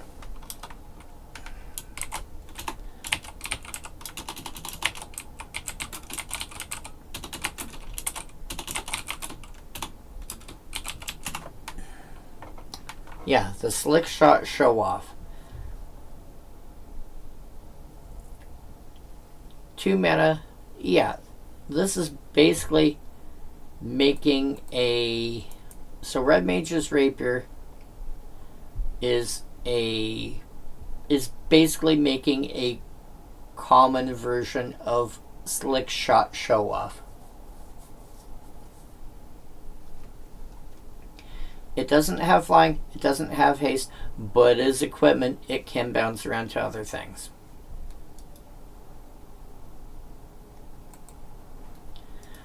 Subtender. Whenever a land you control enters, deals 1 damage to each opponent. Yeah, 2/1 reach, which is eh.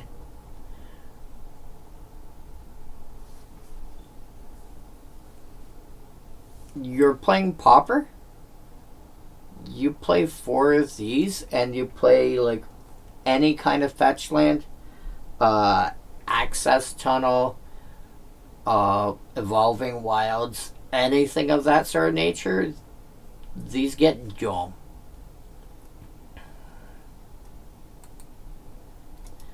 Summon GF Ifrit.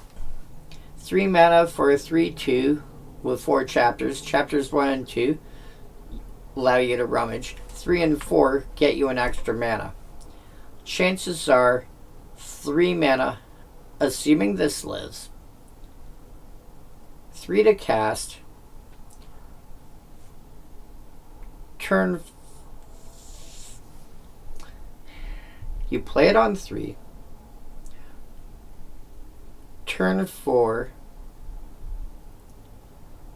You might have drawn into a second land because you got to loot twice, plus a draw step. So, not unreasonable that you have 4 mana on 4. On turn 5, you'll add a red. So, turn 5, you should have 5 mana.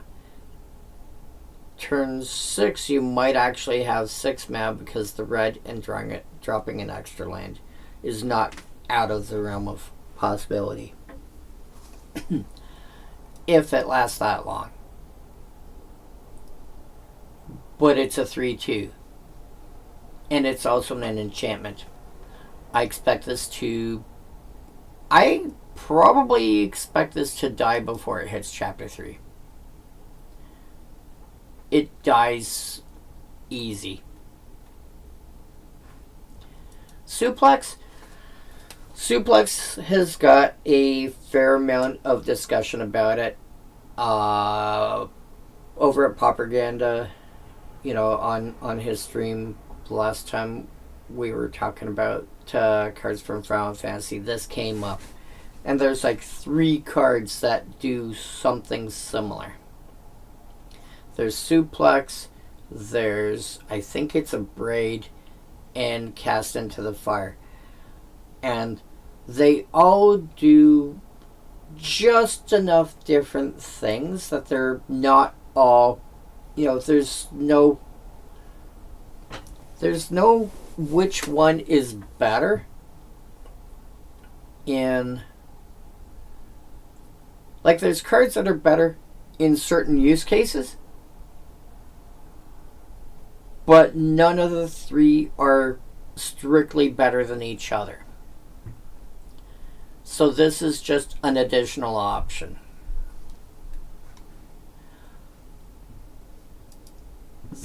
Because you also have to remind, like, comparing this to a Braid,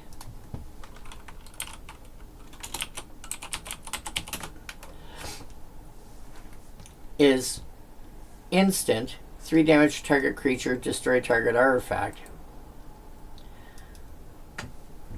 This is sorcery, 3 damage to target creature. If that creature would die this turn, exile it instead, or exile target artifact. You're exiling whatever you hit anyways, but this is sorcery versus instant.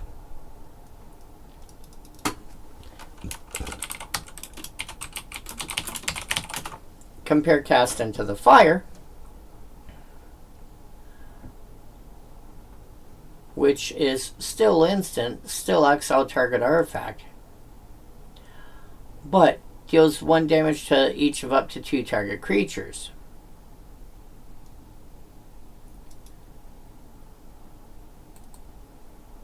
So what's better? I think Suplex is going to see more play than the other 2 because it does exile regardless. But it's not a straight and solid which one's better. Thunder Magic. Thunder Magic is kind of silly. For an instant, red, 2 damage to target, and only deals damage to target creature. For a single red, 2 damage. For red plus 3, 4 damage. For 2 red plus 5, 8 damage. They're trying to, you're paying 7 mana, you're basically saying destroy target creature. But again, we have cards in red that say destroy target creature. We even have, we have them at higher rarity in more modern times that say destroy target creature or exile target creature.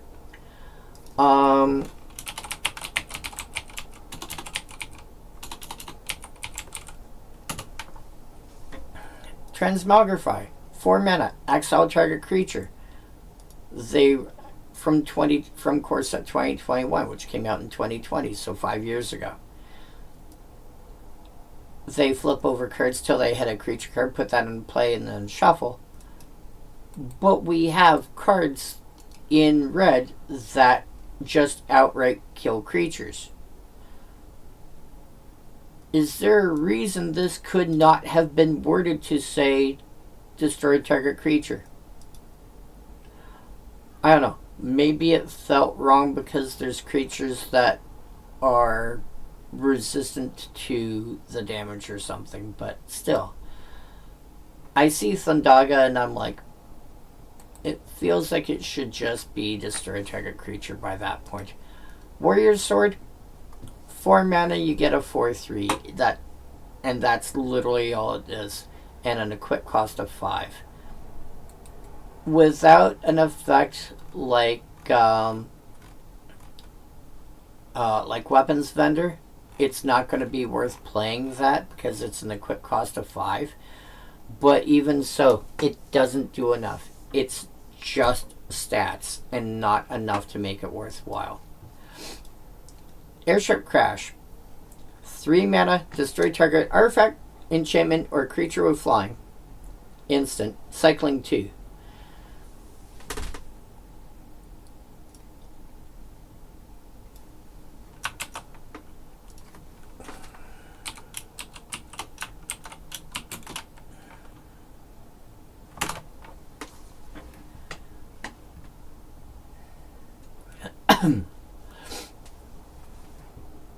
Broken Wings got reprinted. When was your original print? Is it Zendikar Rising? Yeah, originally printed in Zendikar Rising. Okay.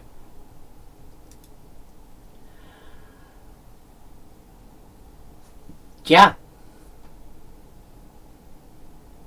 The most recent version of that that's not just a reprint is Shower of Arrows, which is Broken Wings with Scry 1. Airship Crash is the same thing, with cycling 2. I think I would rather have the cycling 2 than the Scry 1.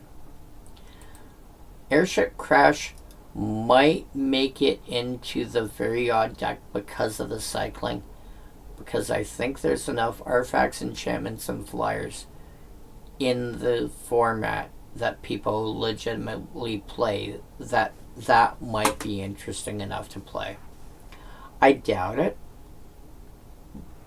I really doubt it, but I don't know. Probably not. I'm going to assume it's not good enough. People usually want cards that are a bit more narrow than that. Balam T-Rexor. 6 mana for 6/6 trample with 4 cycling 2 when it enters gain 3 life.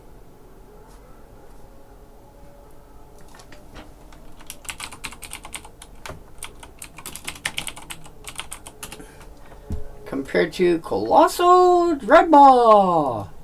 This is basically Colossal Dreadmaw with 4 cycling and a life gain when it comes into play. I mean, people can say Colossal Dreadmaw has been kicked to the curb, but I mean, it's really been kicked to the curb when you can do this. Yeah. Hate to say it, don't think it does enough for the format. There's enough big creatures that do stuff. I don't think it does enough. Because you've got Annoyed Altasaur. You've got Generous Ent. You've got, I mean, hell, you still have to contend with that red-green Eldrazi. That whenever your Eldrazi dies, gets a 1/1 counter on it.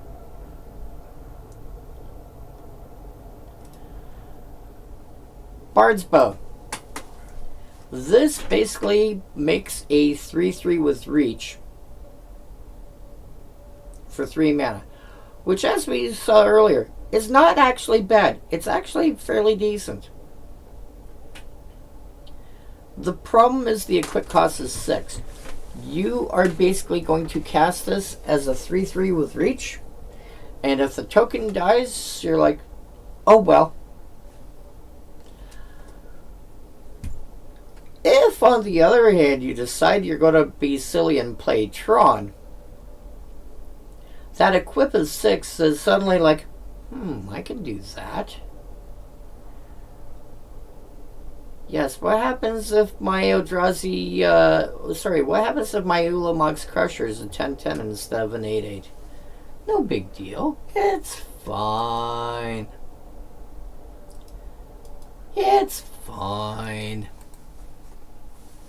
But yeah, I don't think realistically it's going to see play. Blitzball Shot, I think this is our second time getting this ability at this cost.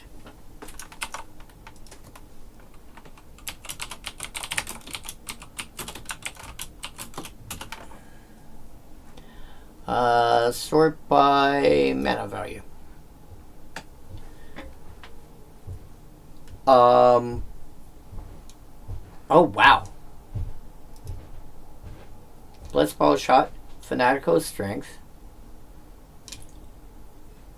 Predator Strike, Staggering Size,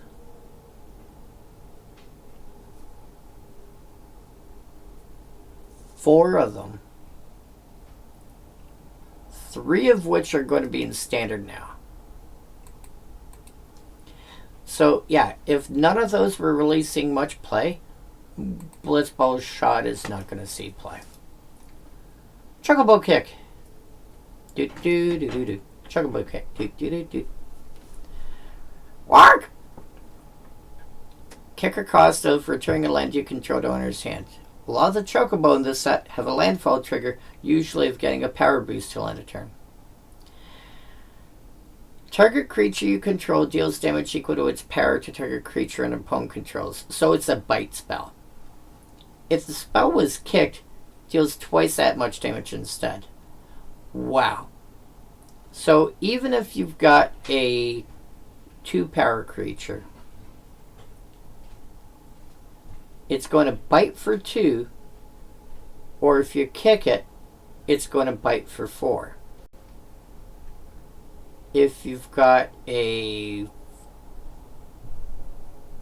4-power creature, if you've got a 3-power creature and bounce a land, it will kill most things in the game. And if you've got a 4 or a 5, and when I say most things in the game, the 3 bouncing a land is 6. That will kill your Tolarian Terrors and Cryptic Serpent, or whatever it's called, and variants thereof, which they basically top out at 6/6. It'll kill your Murmuring Mystic. The birds will be left behind, but it'll kill the Murmuring Mystic.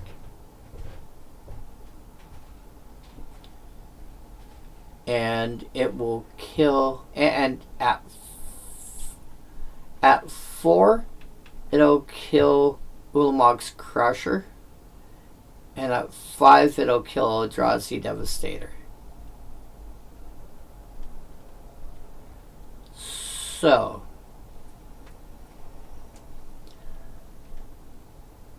and this is one-sided. This is my thing is hitting your thing. You're not hitting back. I think this is going to see play.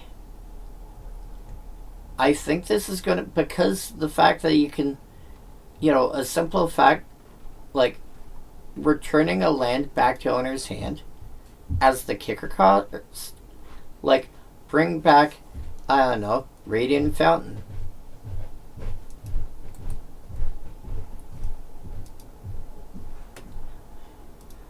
Commune with beavers. Huh. Guys speak beaver.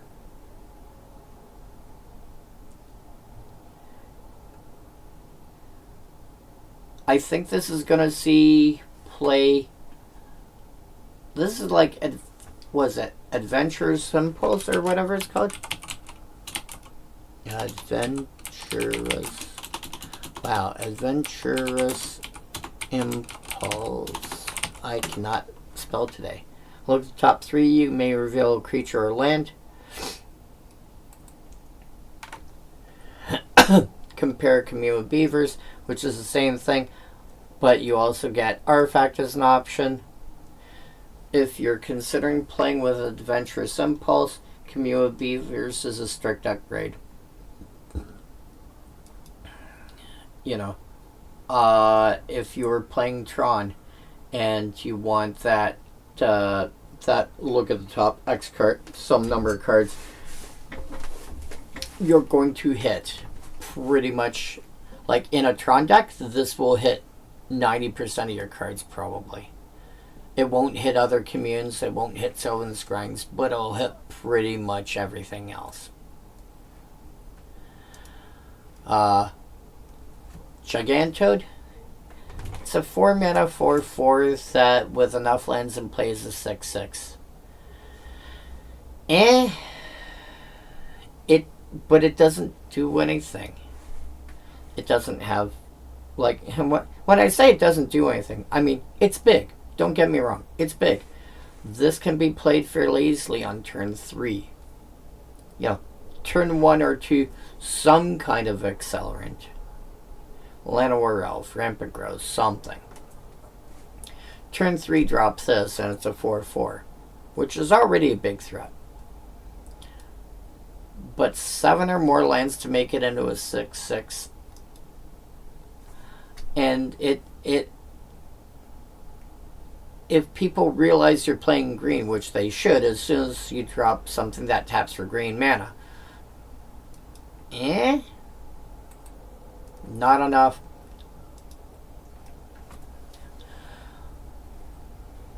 Gubu, I don't know if it's Gubu or whatever, but Gubu Gardener.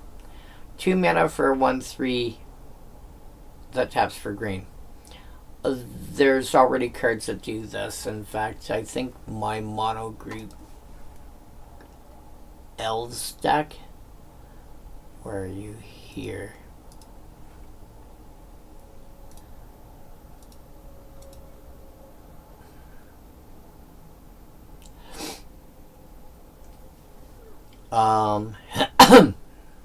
Yeah, Druid of the Cow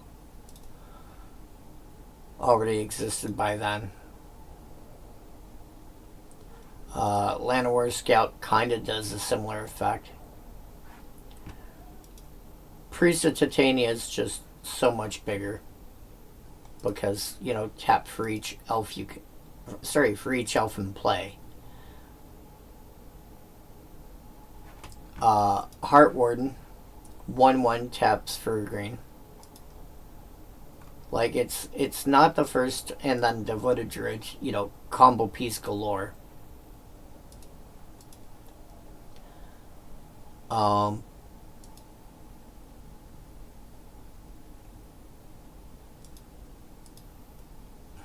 Yeah. It's fine. But the thing about the other cards is those are elves. They have synergy. There's a tribal synergy going on there. A0.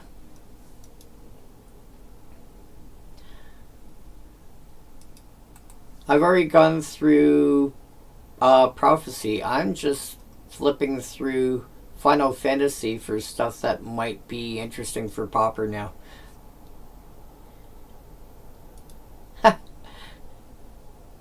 Oh, Grandpa Sochu. Oh, you look dangerous. The problem with the Ochu is it takes 8 mana to do it, but it gets bigger for each permanent card in your graveyard, which by the time you get to 8 mana, let's say turn 6, not unrealistically. How many things are going to be in your graveyard by that point? I would say at least 4. So 8 mana, this is now a 5/5 Death Touch. Only till end of the turn. But that's still a lot. I like the fact that it's a 1 mana 1/1 Death Touch with an interesting late game ability.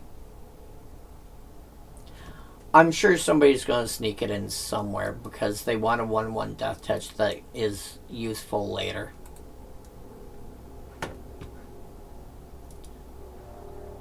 Guess all greens. Oh, what do you guys call it?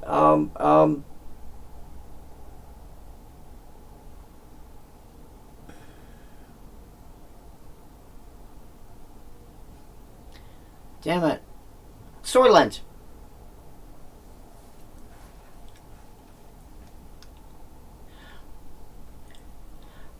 Make a chocobo token, i.e. a 2/2 flightless bird that when a land enters, it gets +1/+0 till end of turn. Flashback is 7. That flashback is really high, but that's 2 mana seems really good for that. It's not crazy. But if you're building around stuff like Guess All Greens, you're probably playing more fetches. More Evolving Wilds, more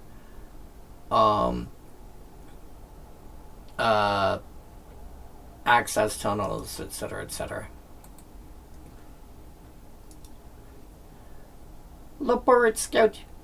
Whenever another creature you control enters, this gets +1/+1 till end of turn. It's a 3 mana 3/2, which is not bad.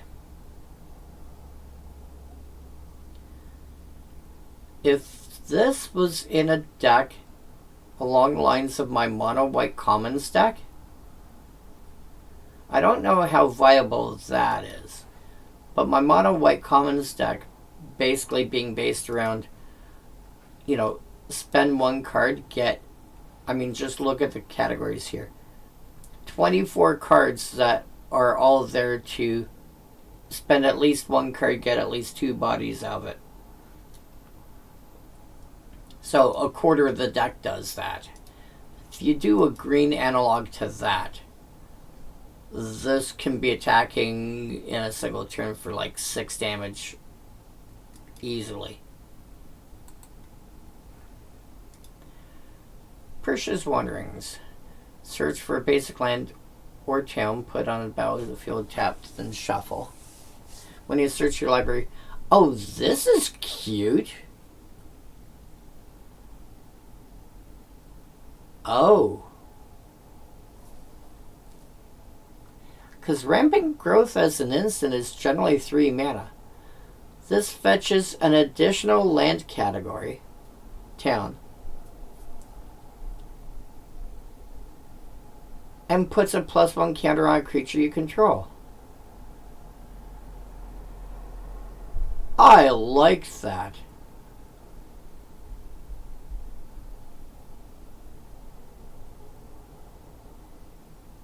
Work! Yeah. Again, gonna be too slow for Pauper. But if people are building decks for Commander, I could see this thing playing Standard. I don't know if they. I don't know if it would, but I could see this thing playing standard. Summon fetch chocobo.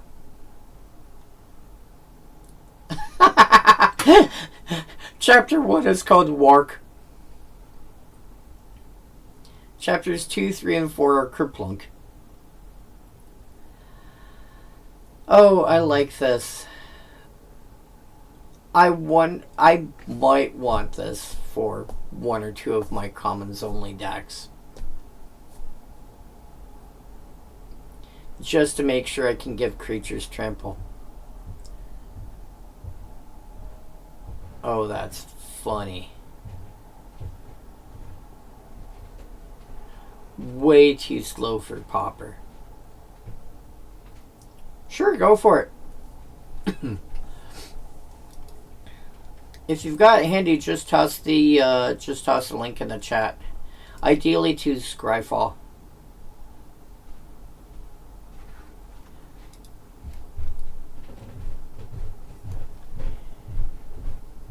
Oh, Buster Sword?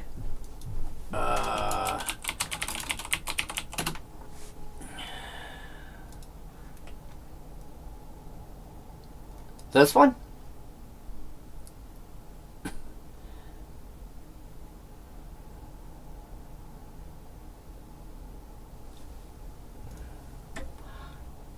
I mean, I like it. I think it looks cool.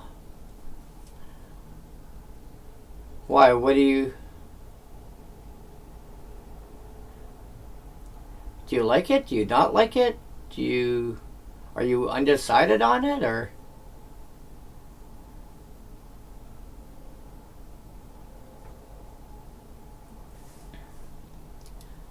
Because, like, the other thing is, compared to the standard version, the Buster Sword just sits there, whereas this one, it's like, it's an action shot.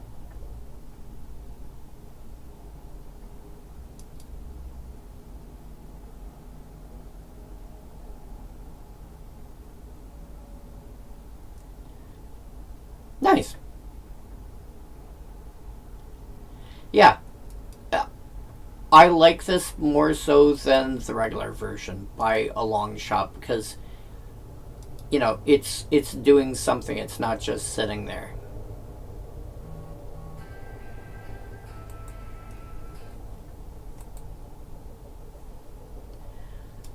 When this enters mill 4, you may put a land from among them into your hand.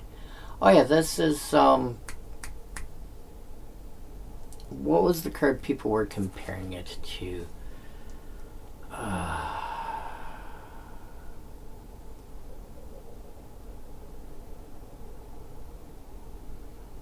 I know what you need to do.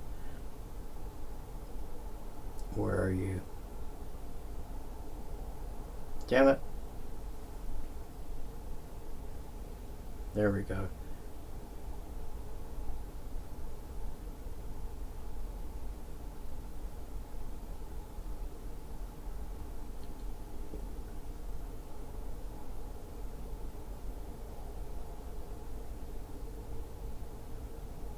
Weird.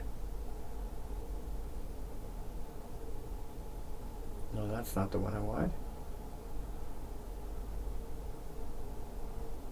I'll have to fix that later. Sorry, my phone had a couple of recent updates, and I now don't know how to actually just mute it. Anyway, what was the card I'm looking for? Oh, Cedar Wayfinder.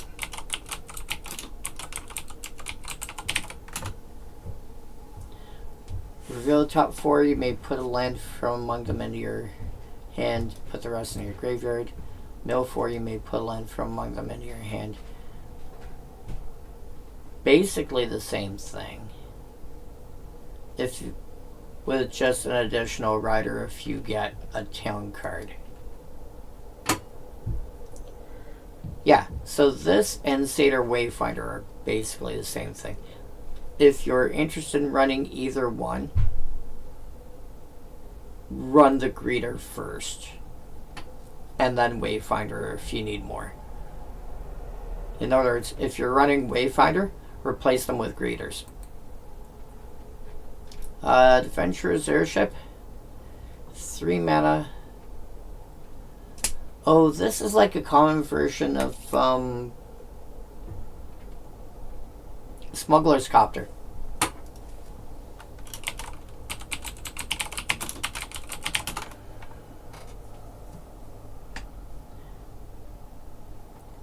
Two to cast for a 3/3 crew 1. When attacks or blocks, you may loot.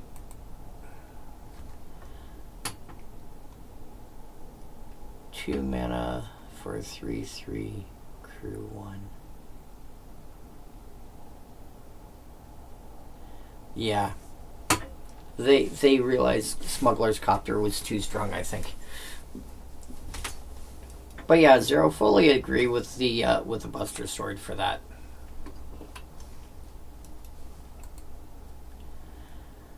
Blitzball. Blitzball I like. Blitzball might make it into some of my commons only decks to draw the extra cards. And it might actually make it into some of my other decks as well. Was dealt combat damage by... If an opponent was dealt combat damage by a legendary creature this turn. Oh! You don't have to have hit them. This person can hit this person with their general, and you can go, cool, thank you. I'm going to sack this and draw 2 cards now. That's nice. Instant ramen. A few jokes have been made about instant ramen, including the fact that Magic now has instant ramen and hot soup. Comes in play, draw a card. I don't think this does enough. It's cute, but I don't think it does enough. There's already too much fighting for, come in and play, draw a card. I don't think being a food is enough here. Iron Giant. You want a big fat creature to draw out. This, because a lot of the stuff that we've been looking at had been 8 mana.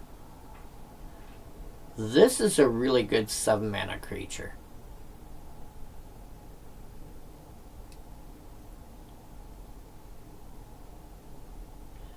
I know for my commons only deck, my commons only mono brown deck, I want this. Lunatic Pandora. Hilariously, a legendary artifact. Which...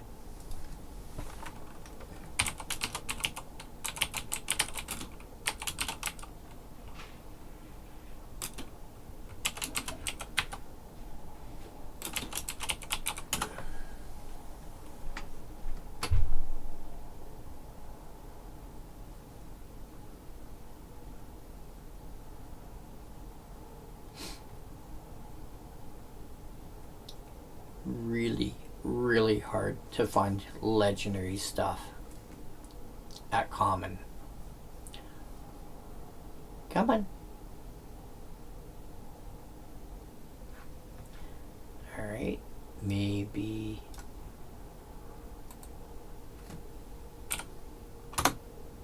There.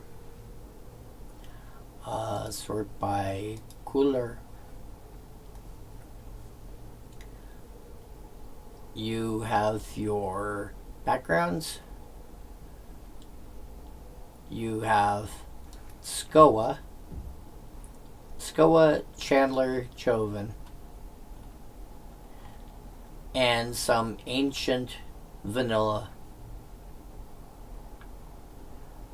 Some ancient vanilla creatures from Legends. And now you have Lunatic Pandora. 1 to cast, 2 taps, surveil 1. 6 taps and sack hit, destroy target non-land permanent. I think it's going to see some play because of the Surveil one. I don't expect it to see a lot, but I think it's going to see some. I think if somebody's building a control deck, they want this. And at some point, they'll be like, hey, by the way, I need to blow up your giant, your giant ocean beast or whatever. I think it'll see a bit of play.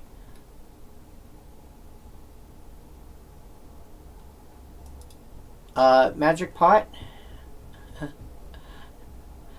Magic Pot, I'm seeing a little bit like Honored Heirloom. I prefer Honored Heirloom.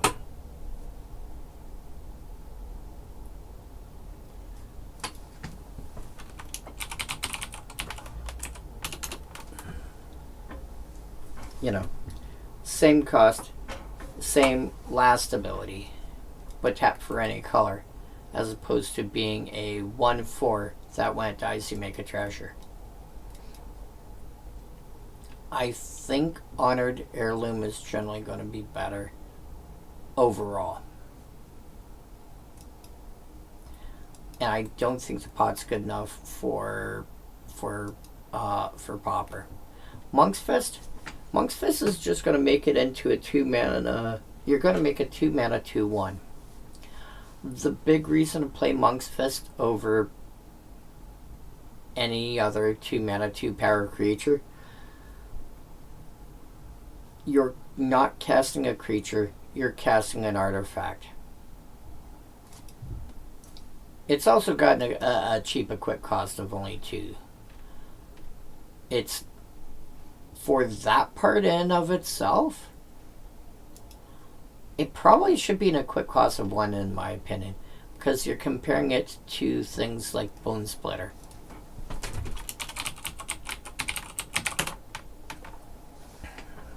Which is 1 to cast, 1 to equip, or maybe like Short Sword is a better comparison. 1 to cast, 1 to equip, +1/+1. Monk's Fist, 2 to cast, 2 to equip, +1/+0.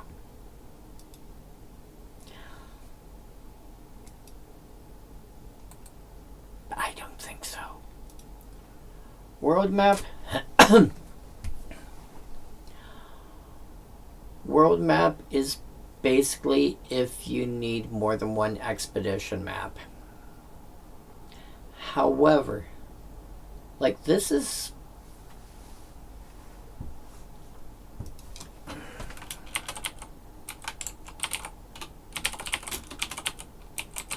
Wayfarer's Bauble.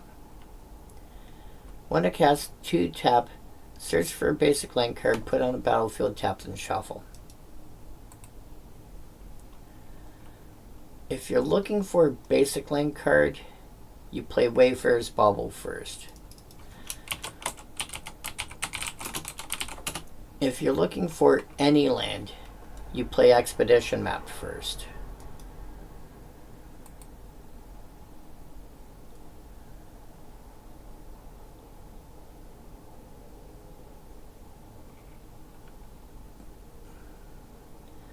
If you really absolutely must have an additional effect of that, then consider playing World Map. But I mean, you're doing that for this effect.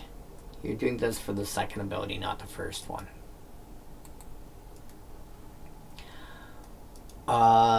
Your various, your 10 dual lands. Again, if you have a choice between playing gates and playing towns, there's no difference between the two of them, except that some cards care about gates and some cards care about towns. And if neither one happen to make any difference to your deck, play whichever one you've got access to. Adventurers in. Do you need a second Do you need a second version of Radiant Fountain? Are you playing a a deck that's got a fair amount of colorless requirements, and you've already got Radiant Fountain, run this. Crossroads Village, you play it in limited, and that's it. Anyway, it is a little later than I wanted it to be.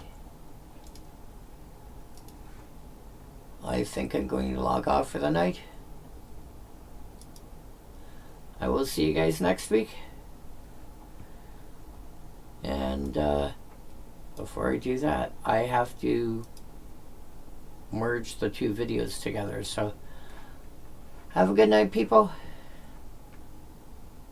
See you next week when we hit Invasion. That should be fun. Anyway, good night.